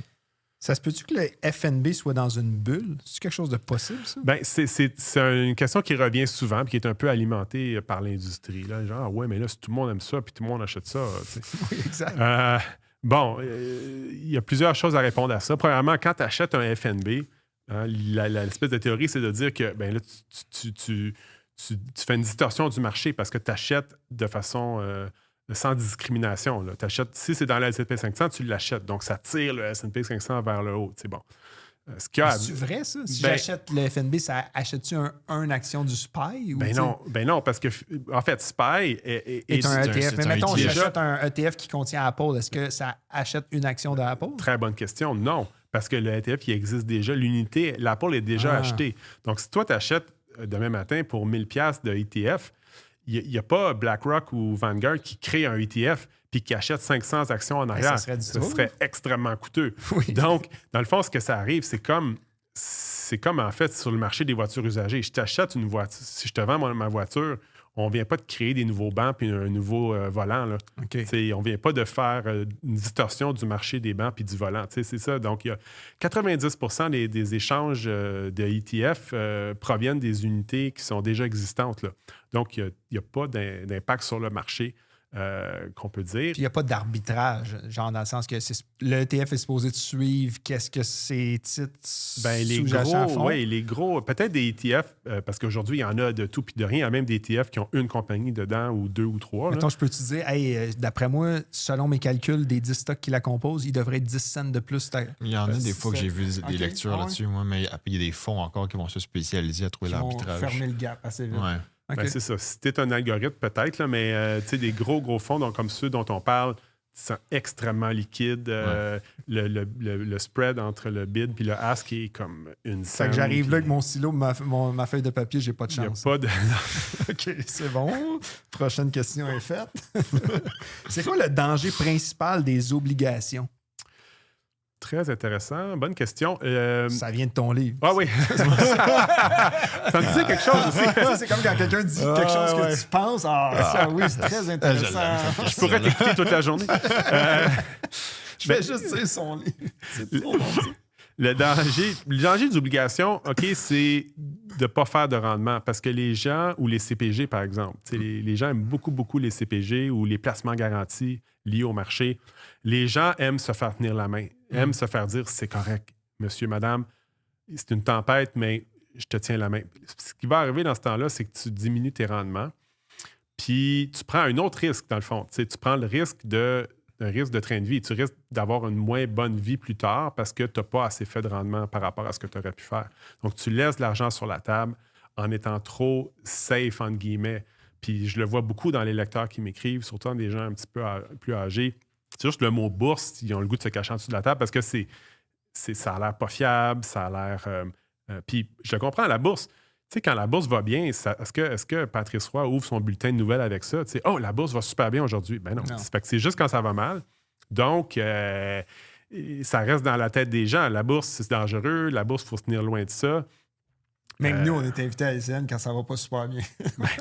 Mais c'est clair. Donc là, les gens veulent savoir quoi faire et tout. Mais c'est pas ça la bonne réponse parce que j'ai lu ton livre pour vrai. C'est pas ça que tu as écrit. OK. Je te challenge. Oui, sûr. Répète-moi la question. C'est quoi le danger principal des obligations? Mais non, mais... L'inflation, c'est pas le... Non. Qu'est-ce que j'ai écrit? Ce que j'avais aimé dans ce que tu disais, c'est... Puis là, je remets en doute voir si c'est toi qui l'as écrit.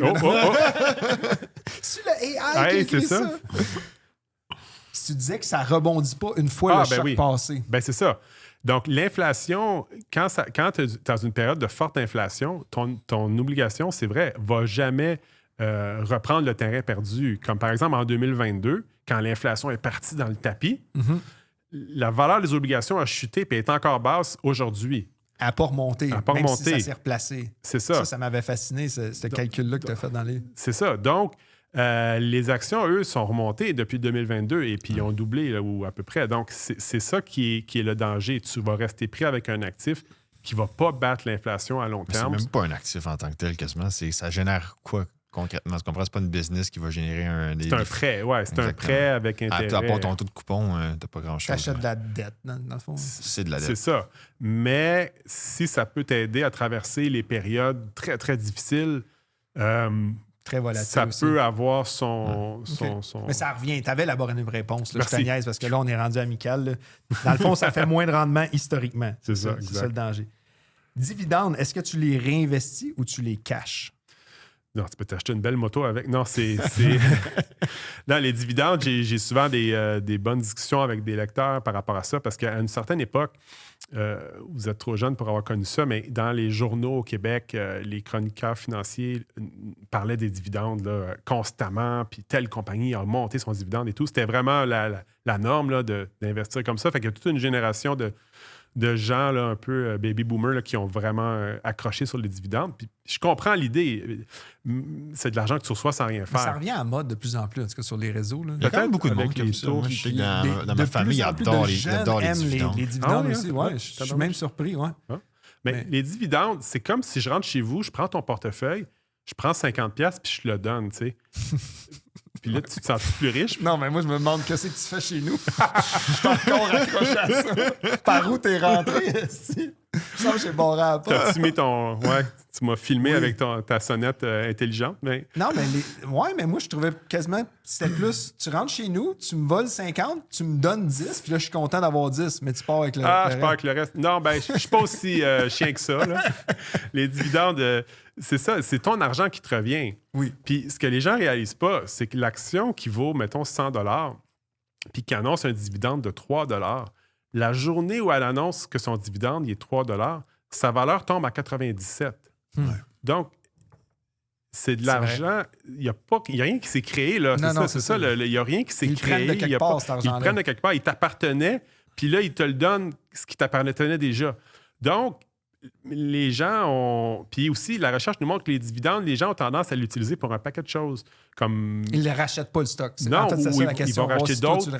Ils vont rajouter d'autres stocks, ils vont le consommer, l'utiliser, ils vont faire un paquet d'affaires. Fait que c'est encore pire. Tu as C'est 100 $, tu me donnes 3 $, la compagnie vaut 97, moi je prends le 3 puis je m'en vais m'acheter une moto. Ben c'est ça. Une petite moto, là, de la Rama. 3 $. Mais c'est un mauvais marqueur de qualité.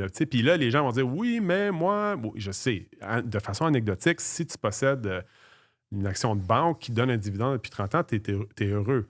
Sauf que tu aurais été aussi riche s'il avait gardé l'argent, puis le stock serait plus haut que si tu avais donné un dividende. C'est vrai. Puis aussi, quand tu as un portefeuille très concentré dans un domaine, tu vas prendre plus de risques que peut-être que tu es à l'aise avec. En tout cas, donc, tu sais, Berkshire Hathaway n'a jamais versé de dividende. Donc, il y a des compagnies qui font très bien, historiquement, qui n'ont jamais... Je serais curieux de voir le prix du stock s'il y avait versé des dividendes. Ben, il serait une fraction de ce qui est aujourd'hui, là. Mais il y a beaucoup de choses qu'il n'est pas capable de... En ce moment, c'est comme... Même lui, ses rachats d'actions, il a dit qu'il... Là, il en fait des fois, mais il a dit qu'il était contre les rachats d'actions à la base aussi. Ah oui, OK. D'habitude, en bas d'un certain plancher, il rachète... Mais c'est très, très rare qu'il en fait. Si tu regardes la quantité de liquidité que Berkshire détient. C'est vrai. Je pense qu'ils ont quoi? 400 milliards, 400 milliards de liquidité. Ouais.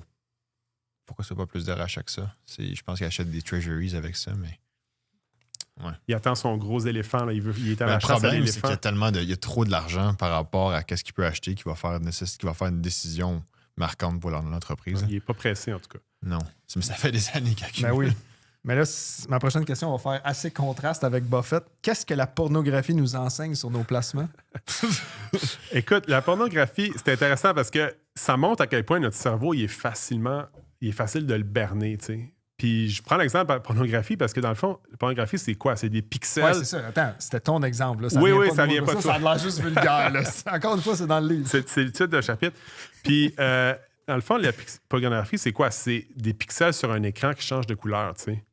Oui, c'est sûr que vu de même, c'est moins... plus mou, mettons. Tu ne feras pas d'argent avec OnlyFans avec ça, avec cette information-là, mais... Hey, t'as-tu vu ces pixels? Les pixels ont changé de couleur. Il vient de rationaliser l'industrie au complet. Demain, moins 60% demain. C'est ça, mon but, c'est de faire effondrer les industries. Mais... La nouvelle thèse de short seller. Oh oui. La bourse, c'est juste des bandes rouges et vertes. C'est des chandelles. C'est tout ce que c'est. Hein? Mais c'est ça. C'est de montrer que ton cerveau, c'est facile de le berner. Puis, pourquoi? Mais c'est parce qu'il a évolué à une époque où tout ça n'existait pas. Tu sais. C'est vrai. Puis, avec nos placements, c'est un peu la même chose. Tu sais, on voit les hausses, les baisses, on réagit, on a des émotions. Alors que, tu sais, notre plan financier puis nos rendements attendus, ils n'ont pas changé. Tu sais. Mais c'est juste que Trump a dit une niaiserie, puis là, on panique, puis le marché panique. Puis, tu sais, donc, notre cerveau, c'est un peu paniquant de penser que c'est lui qui est en contrôle de tout ça, tu sais, parce que c'est facile de le berner, puis il y a des émotions qui ne font pas nécessairement de sens. Pourtant, c'est juste des pixels. Voilà. Je suis encore pogné à ça. Non, mais j'ai adoré ce... Là, je dis ça, moi, j'ai adoré ce chapitre-là. Un petit rapid fire sur les différents types de biais d'investissement. Parce que ça, je pense que c'est important pour ceux qui nous écoutent. Ouais. C'est quoi le biais de confirmation? Le biais de confirmation, c'est de te faire taper dans le dos par du monde qui pense comme toi.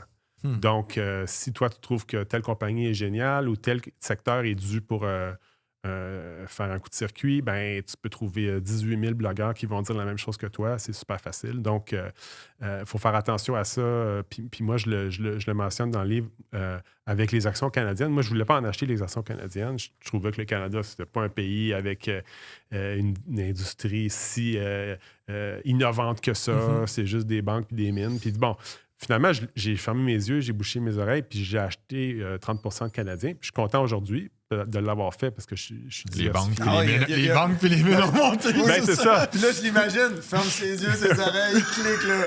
Hey, qu'est-ce que c'est? Ah, ouais, OK. Mauvais pixel. Mauvais site. C'est quoi le biais de familiarité? Ça, c'est de penser que tu as un avantage ou un contrôle sur ce que tu connais. Puis l'exemple que je donne, c'est Lion électrique. On salue à la maison des gens si jamais ils ont eu une mauvaise expérience avec ça. C'est juste un exemple frappant, c'est que si Lion électrique avait été une compagnie de la Saskatchewan, on se serait peut-être moins intéressé à ça. C'est vrai. Puis... si le gouvernement n'avait pas embarqué avec des subventions... c'est ça. Puis là, on s'est fait une histoire. Ah, ben là, si ça va mal, ils vont les sauver et tout. Donc, c'était familier. On le voyait dans le journal. On avait notre histoire dans notre tête.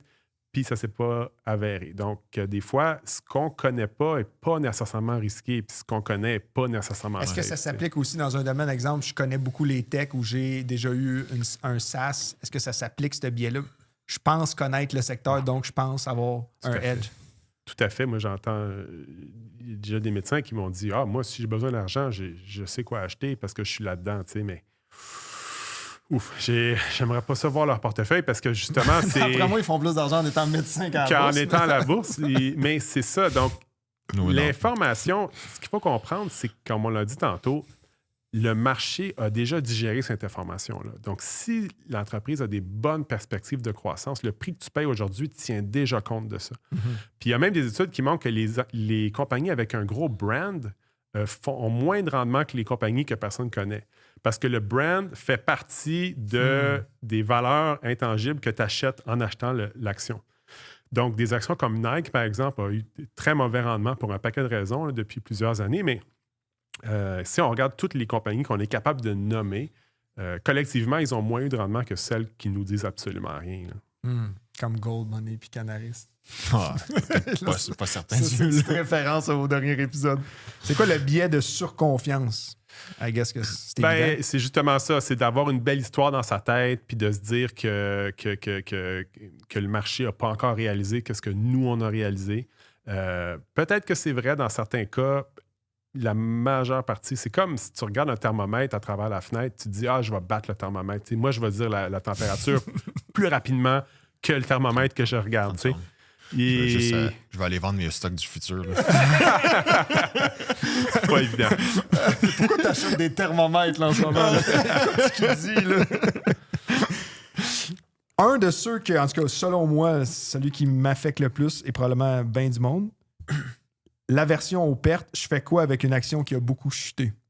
Oui, ça, beaucoup de gens se posent la question. Puis l'espèce d'exercice qu'il faut faire très rapidement, c'est imagine que quelqu'un, pas qui est rentré chez vous, mais qui a... ça commence à faire beaucoup. Imagine que quelqu'un s'est logué dans ton compte durant la nuit, a vendu cette position-là à perte, puis a laissé l'argent dans l'encaisse, puis a disparu. Tu te lèves le matin, puis là, tu n'as pas la position, tu as juste l'argent. Est-ce que tu rachètes cette position-là? Si la réponse est oui, vends-la pas. Si la réponse est non, vends-la. Parce Quand que ça a baissé beaucoup. Oui, parce que dans le fond, c'est la meilleure façon. C'est de pas acheter. Je vais donner accès à mon compte. Puis je là, vais vendre vendre des positions. Excusez, continue. Non, mais c'est un choix de ne pas vendre, dans le sens que c'est un choix actif. Quand tu gardes ce que tu détiens jour après jour, c'est comme si tu l'avais acheté ce jour-là.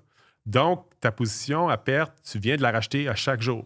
Mais si tu la voyais en argent comptant puis tu la rachèterais pas, ben ça veut dire que tu ne veux pas la détenir. Là. Puis si tes amis t'en parlent, c'est-tu ce qu'on appelle le biais de comparaison sociale? Ou... Oui, ça, c'est un autre biais qui affecte les gens dans plein de niveaux de leur vie. Moi, j'aime dire, tantôt on blaguait que les revenus des Québécois n'ont jamais été aussi élevés qu'en 2026, en tenant compte de l'inflation. Donc, maintenant, on va regarder autour de nous des gens qui ont encore fait mieux que nous, puis lui est allé dans le Sud 4 fois, puis moi 2 fois, puis bon, ça peut se mettre à jouer là, dans notre façon dont on voit nos vies, puis dont on voit nos placements aussi. Fait que moi, j'essaie de le savoir, puis de le garder en tête. Là, ça, là. Avant de faire un move de vendre impulsivement ou d'acheter de quoi. Ou... C'est ça. Puis aussi, comme je disais tantôt, les bons coups, on entend parler. Il y a des études qui ont montré aussi que les gens surestiment les rendements de leur portefeuille. L'année passée, j'ai fait 20 OK, on va-tu vraiment voir dans ton compte? Si tu as vraiment fait... mais lui, je l'ai vendu. 16 arrondi à la hausse. Ouais, c'est ça. 20, non? Donc, c'est ça. C'est tentant de... faut relativiser. T'es journaliste. Est-ce que tu regardes la télé, les nouvelles financières? Non, je regarde rarement la télé, les nouvelles financières. Je lis beaucoup sur Internet, là, mais... je suis pas parti. Tu lis plus, on dirait, j'ai l'impression, sur des statistiques ou des études qu'il y a de l'actualité. Hein, oui. Ça. Oui, je fais les deux. L'actualité, juste par déformation professionnelle, si tu veux, mais je me tiens plus au courant. C'est ça, j'aime les questions que vous me posez. Je me les posais il n'y a pas si longtemps. Là, donc, c'était ça qui m'intéressait. J'essayais de regarder ça par tous les angles possibles, tu sais, pour me faire une tête, justement, puis pour faire les bons mots. Tu parles au passé. Qu'est-ce qui t'intéresse là maintenant? Ouais. Que tu te poses comme question? Qu'est-ce que je me pose comme question? Ben, je les ai pas mal. Ce que je me posais comme question, j'ai répondu dans le livre, mais suivre un peu l'évolution là, des études, comme justement l'étude dont je parlais, qui disait qu'il y avait 46 actions qui étaient responsables de la moitié de la création de richesse aux États-Unis depuis 100 ans à la bourse. En 2018, c'était le double, c'était au-dessus de 90 actions qui étaient responsables. Donc, depuis 7-8 ans, la concentration elle s'est encore plus accentuée. Donc, c'est encore plus risqué de faire du stock picking. Ouais. Ben oui, parce que si tu le rates, une des 46, tu vas rater un paquet de marches de l'escalier. Là. Et donc, oui, ça devient de plus en plus difficile. Puis les gens aussi qui sont dans ce domaine-là sont de plus en plus formés. Il y a des doctorants en sciences nucléaires, en physique nucléaire qui deviennent, qui font partie des hedge funds et tout ça. Donc, le niveau de jeu, tu sais, quand tu joues au tennis, tu joues contre Roger Federer maintenant. Là. Tu joues pas contre le petit gars de la rue d'à côté. Donc, j'aime pas mes chances. C'est pas... mais crois-tu que quand les arguments que tu dis depuis tantôt, est-ce que tu crois que si, mettons, le monde qui travaille en finance regarde dans le miroir, il y en a pas mal qui diraient « je range ma cravate puis je sais pas trop ça sera quoi ma job. » Je m'en vais médecin. Non, mais pas de vrai. Ouais. La majorité du monde dans les banques, c'est comme si on suit ce discours-là, il y en a plein que honnêtement, leur job, ça n'a pas à grand-chose. Le taux de chômage va augmenter, je pense, après cet épisode-là. Écoute, il y a, comme je disais, moi, est-ce que les gens vont gérer leur propre placement parce qu'il y a une pièce à aller chercher là, où il y a 1% à aller chercher? Je pense pas. Donc, je pense qu'il va y avoir, il y a autant de jobs, il y a de plus en plus de firmes qui choisissent d'aller vers l'indiciel, puis justement d'offrir ta proposition de valeur, elle peut aller à quelque chose de plus constructif là, que de dire... j'ai acheté chez GI puis j'ai vendu Dollarama. Tu n'ajoutes pas vraiment de valeur quand tu fais ça. Oui, tu disais tantôt avant, jamais un banquier t'aurait parlé d'un FNB. Là. Maintenant, il y a de l'ouverture, on l'entend. Il y a quand même une évolution par rapport à ça. C'est vrai. Aux États-Unis, c'est encore plus fort. Il y a beaucoup plus de... La taux de pénétration des FNB là, chez les notaires a été plus forte qu'au Canada. Mais oui, au Canada, de plus en plus, on en parle. Puis, oui, tout à fait. Chapitre 14, tu dis comment réagir à un crash sans tout détruire. Ça, j'ai surligné pas mal. Là. J'ai bien des notes là-dedans. Mais il y a des stats là-dedans qui m'ont vraiment impressionné. Le nombre de gens qui manquent la remontée. Les stats de ceux qui vendent tout quand ça crash versus ceux qui reviennent. Tu peux-tu nous parler un peu de ça? Oui, c'est une étude qui a été faite sur les gens qui gèrent eux-mêmes leur placement. Puis... surtout, en fait, les gens qui ont dit qu'ils étaient à l'aise avec le fait de prendre du risque. Donc, ils ont vraiment dit oui, moi, il n'y a pas de problème. Là, OK, c'était pas tout le monde. C'était du monde qui était déjà au courant. Okay. Puis finalement, je n'ai pas le chiffre en tête. Je pense que un tiers à peu près, 30 quelques pourcents revient jamais sur le marché des actions. Exact. Donc, ils vendent tout, ils ne reviennent jamais. Ouais. Mettons, là, durant la COVID, là, mars 2020, là, un tiers de ce monde-là qui ont vendu, ils ne reviennent pas. Puis environ 20 reviennent après 1 an, alors que la remontée moyenne est à peu près de 11 mois. Fait qu'ils ont raté. Ils ont raté. Puis ça explique, comme j'expliquais, la différence entre le rendement des placements et le rendement des gens. Puis cette étude-là s'est penchée sur combien, ça va vous intéresser, la durée moyenne de l'analyse que les gens font avant d'acheter un titre, c'est 6 minutes. Avant de l'acheter. Puis c'est un 6 minutes qui est passé avant l'achat, juste avant l'achat dans la majorité du temps. Donc, les gens lisent un article, vont voir un graphique, cliquent. Donc, ça, c'est un peu la qualité de la recherche qui est faite. Donc, Ça peut t'encourager. La durée moyenne d'écoute de notre podcast est plus de 3 fois ce que tu viens de dire. Donc, on vient d'augmenter beaucoup la recherche autour des titres. Est-ce qu'il y a des études par rapport à ça? Est-ce que c'est intéressant comme chiffre qui démontre, admettons, c'est quelle sorte de situation financière que le monde sont dedans? Mettons, c'est du monde, admettons, on va dire que... Classe moyenne. Ouais, classe, ou mettons quelqu'un qui a déjà, on va dire, une grosse fortune, des dizaines de millions, pas nécessairement besoin de l'argent. Est-ce qu'ils vont réagir de la même façon ou ça n'a pas de biais avec ta situation nécessairement financière? Ça, je le sais pas sur le bout de ma langue comme ça, mais... C'est son prochain livre. Ouais, il faut que je m'en garde pour la suite. Mais je sais que quand on regarde comment investissent les millionnaires dans leur... J'ai un petit passage là-dessus.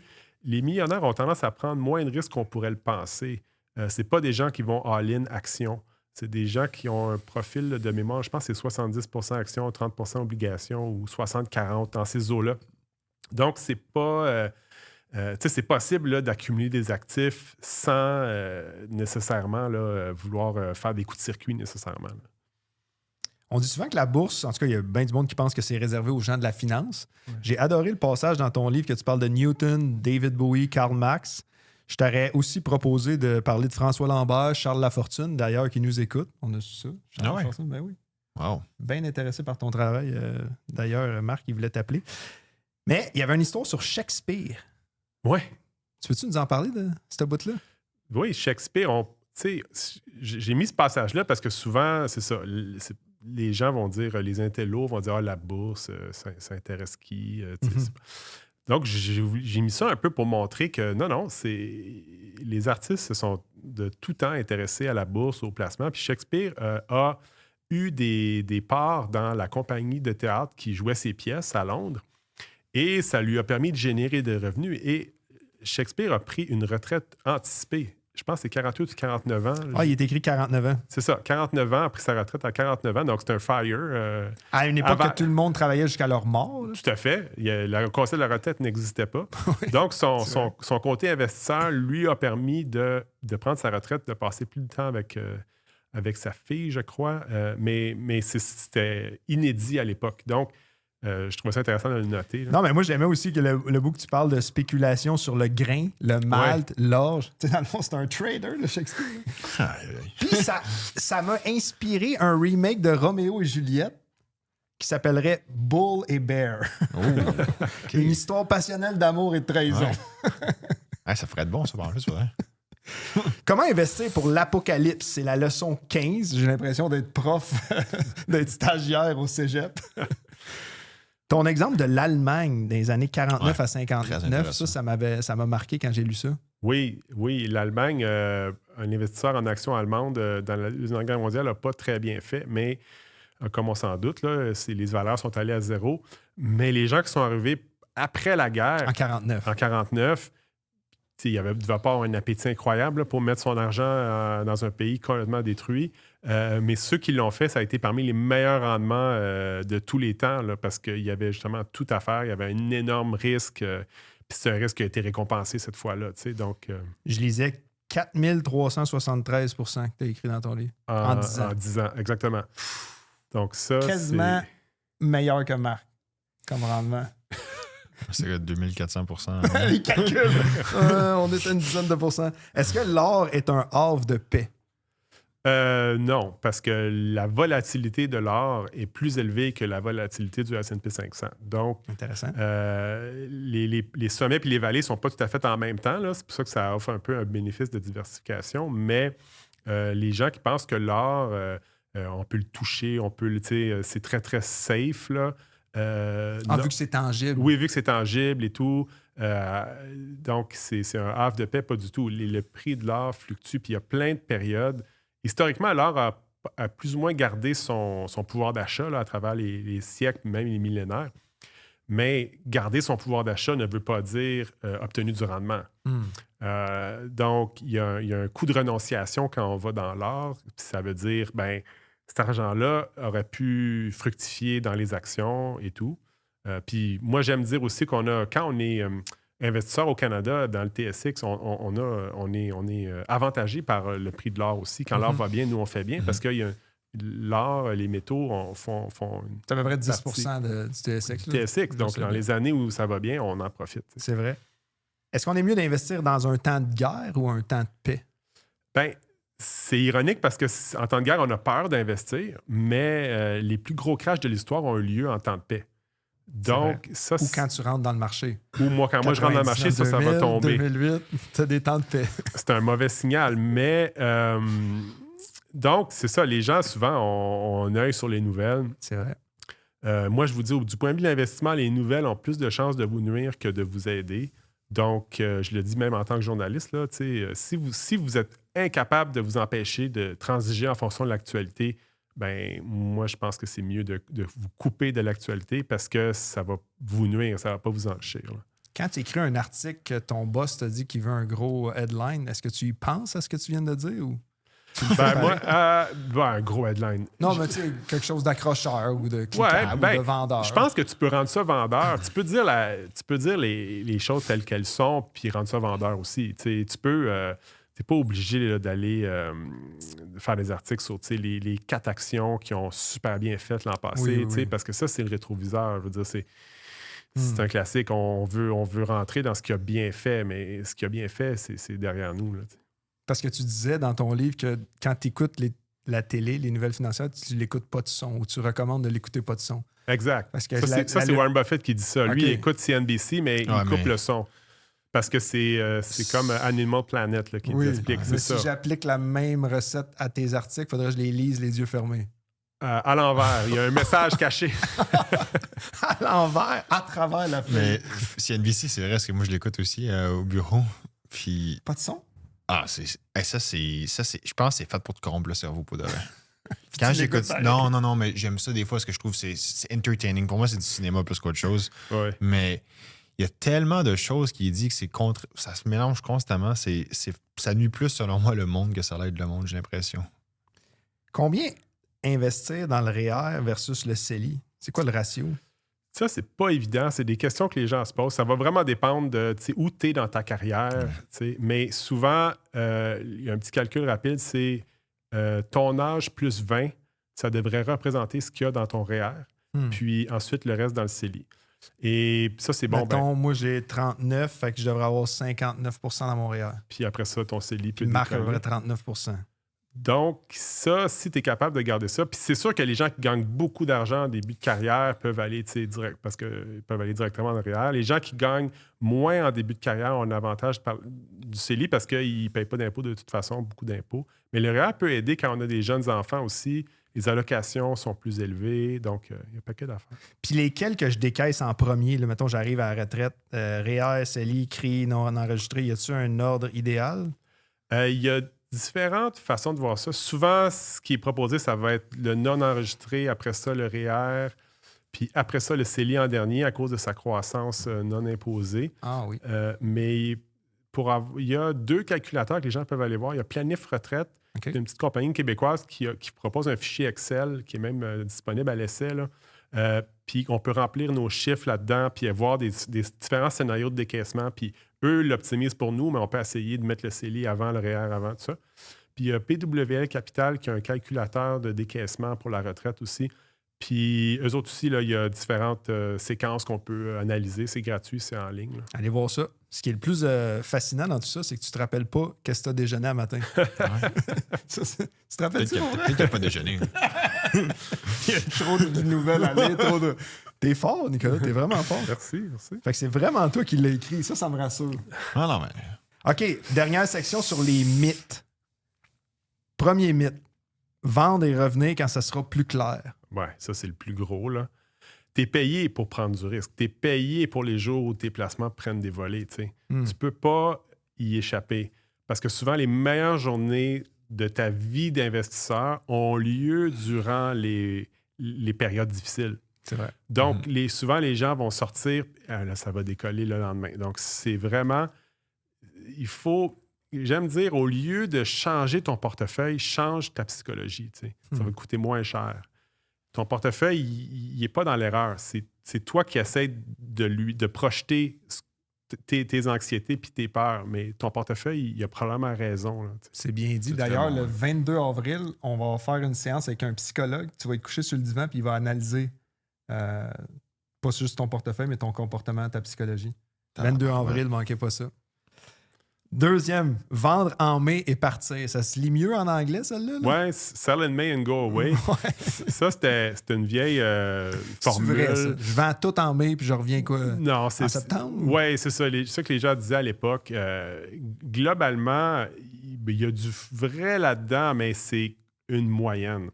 Donc, ça ne veut pas dire que l'année où tu vas faire ça, ça va être l'année payante. Donc, tu ne peux pas agir avec cette information-là. Une anecdote intéressante, c'est que le pire mois en bourse, le seul mois qui est négatif, historiquement, c'est le mois de septembre.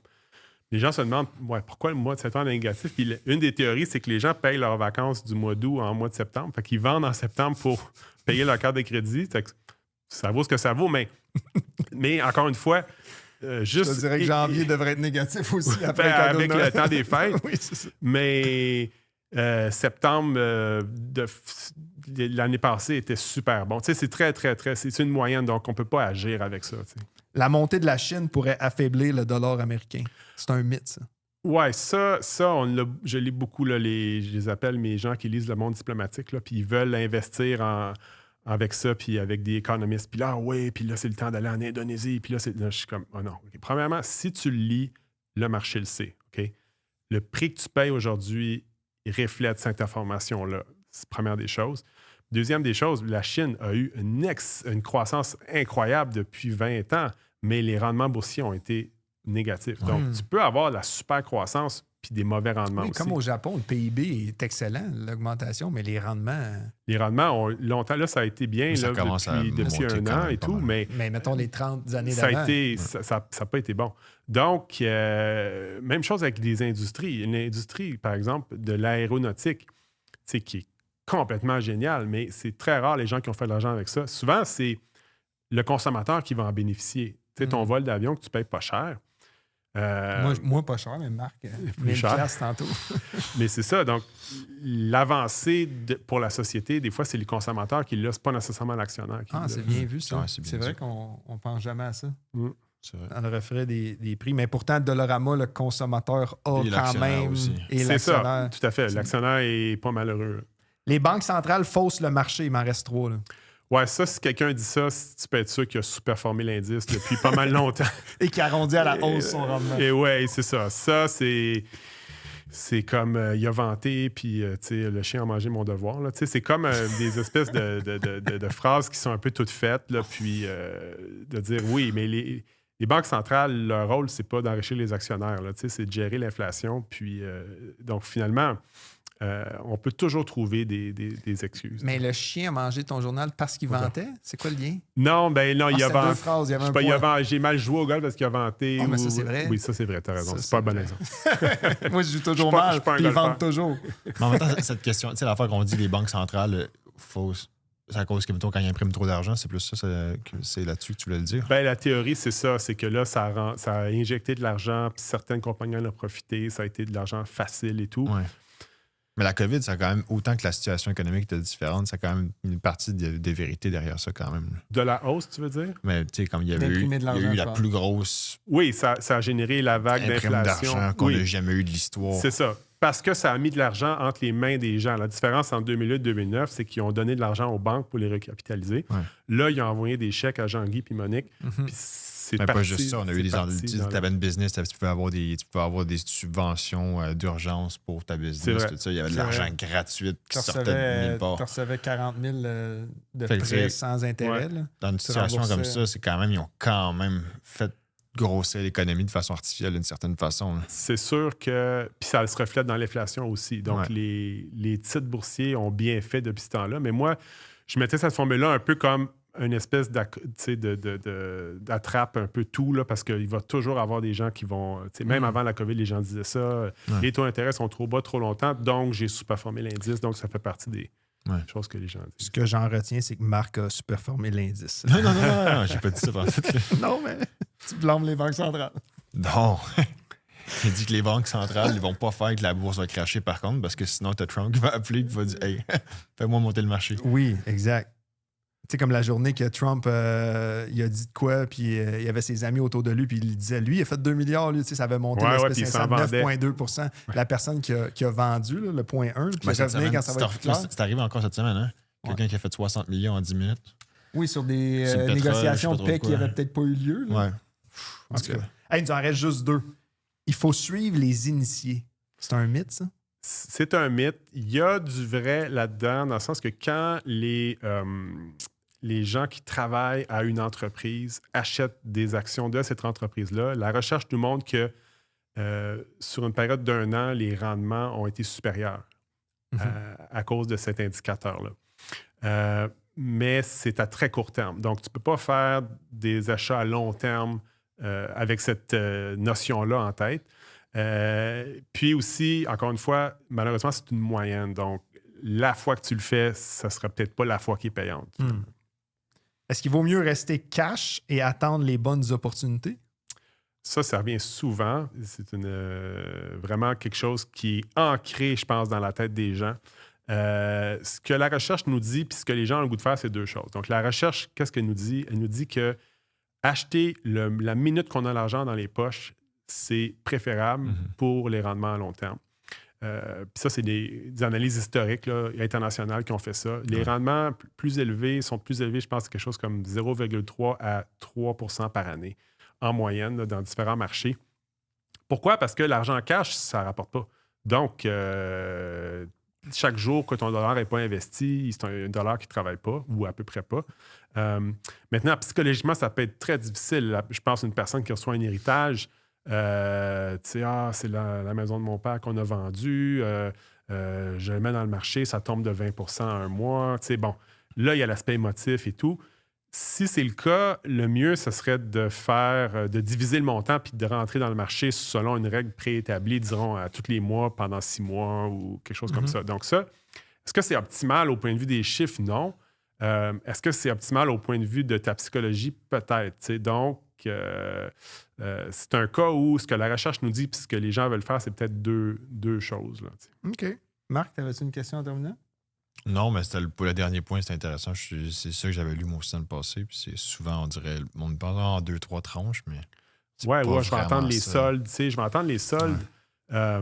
Tu sais, moi, j'ai investi pour la première fois, c'est ça, justement, en 2012, le Dow Jones était à 12 000. Puis c'était cher à l'époque parce que pas longtemps avant, il était à 10. Donc, moi, je me suis dit, peut-être qu'il va revenir à 10. Tu sais, mais si je m'étais dit ça, je serais encore en train d'entendre 14 ans plus tard parce que là, il est à presque 50. Donc, il y a aussi le fait que ça se peut que le marché ne retrouve jamais le niveau qui est aujourd'hui aussi, là, parce qu'il part vers le haut puis il ne retourne pas. Tu sais. Ouais. Donc, c'est aussi une possibilité. Je me rappelle mon père qui parlait au téléphone parce qu'il faisait ça avant. Il était planificateur financier puis il disait à certains clients, je me rappelle comme c'était hier, qu'il trouvait ça cher, le Nasdaq à 1000. Ouais. Il y a toujours. Il est à quoi, là, 20 000? Je me rappelle même plus. Oui, ben oui. Et c'est ça. Donc, tu sais, notre billet de récence, tu sais, ce que le Nasdaq était récemment, c'est comme ancré dans notre tête, mais on ne voit pas les possibilités. Là. Un autre partie de ton livre que j'ai vraiment trouvé intéressant, c'est quand tu montres statistiquement et avec les chiffres, les chances d'être ruiné à la retraite selon les actifs que tu as achetés dans le passé. Je ne sais pas si tu veux nous parler un peu de ça en terminant. Là, tu m'en demandes, je n'ai pas les probabilités de ruine, mais je sais que lorsque tu es diversifié en actions au niveau mondial, c'est là que les probabilités sont les plus faibles. Je pense que tu baisses en bas de 10 % je pense, de probabilités de ruine. Je ne sais pas si tu l'as sous les yeux. Non, j'ai essayé une balle courbe, voir si ouais, tu c'est ça. Ta matière. Les probabilités de ruine sont très, très faibles lorsque tu es 100 % actions diversifiées mondialement. Plus tu montes la part en obligation, plus les probabilités de ruine augmentent. Justement parce que ton portefeuille n'a pas généré assez de richesse. Quand on dit ruine, c'est de manquer d'argent. De manquer d'argent avant de manquer de temps. Donc ça, c'est pas mal la pire affaire qui peut nous arriver. Oui, surtout avec nos parents. En tout cas, mes parents, vieillissant quand même. Toi, il doit être dans la quarantaine encore, tes parents. T'es correct.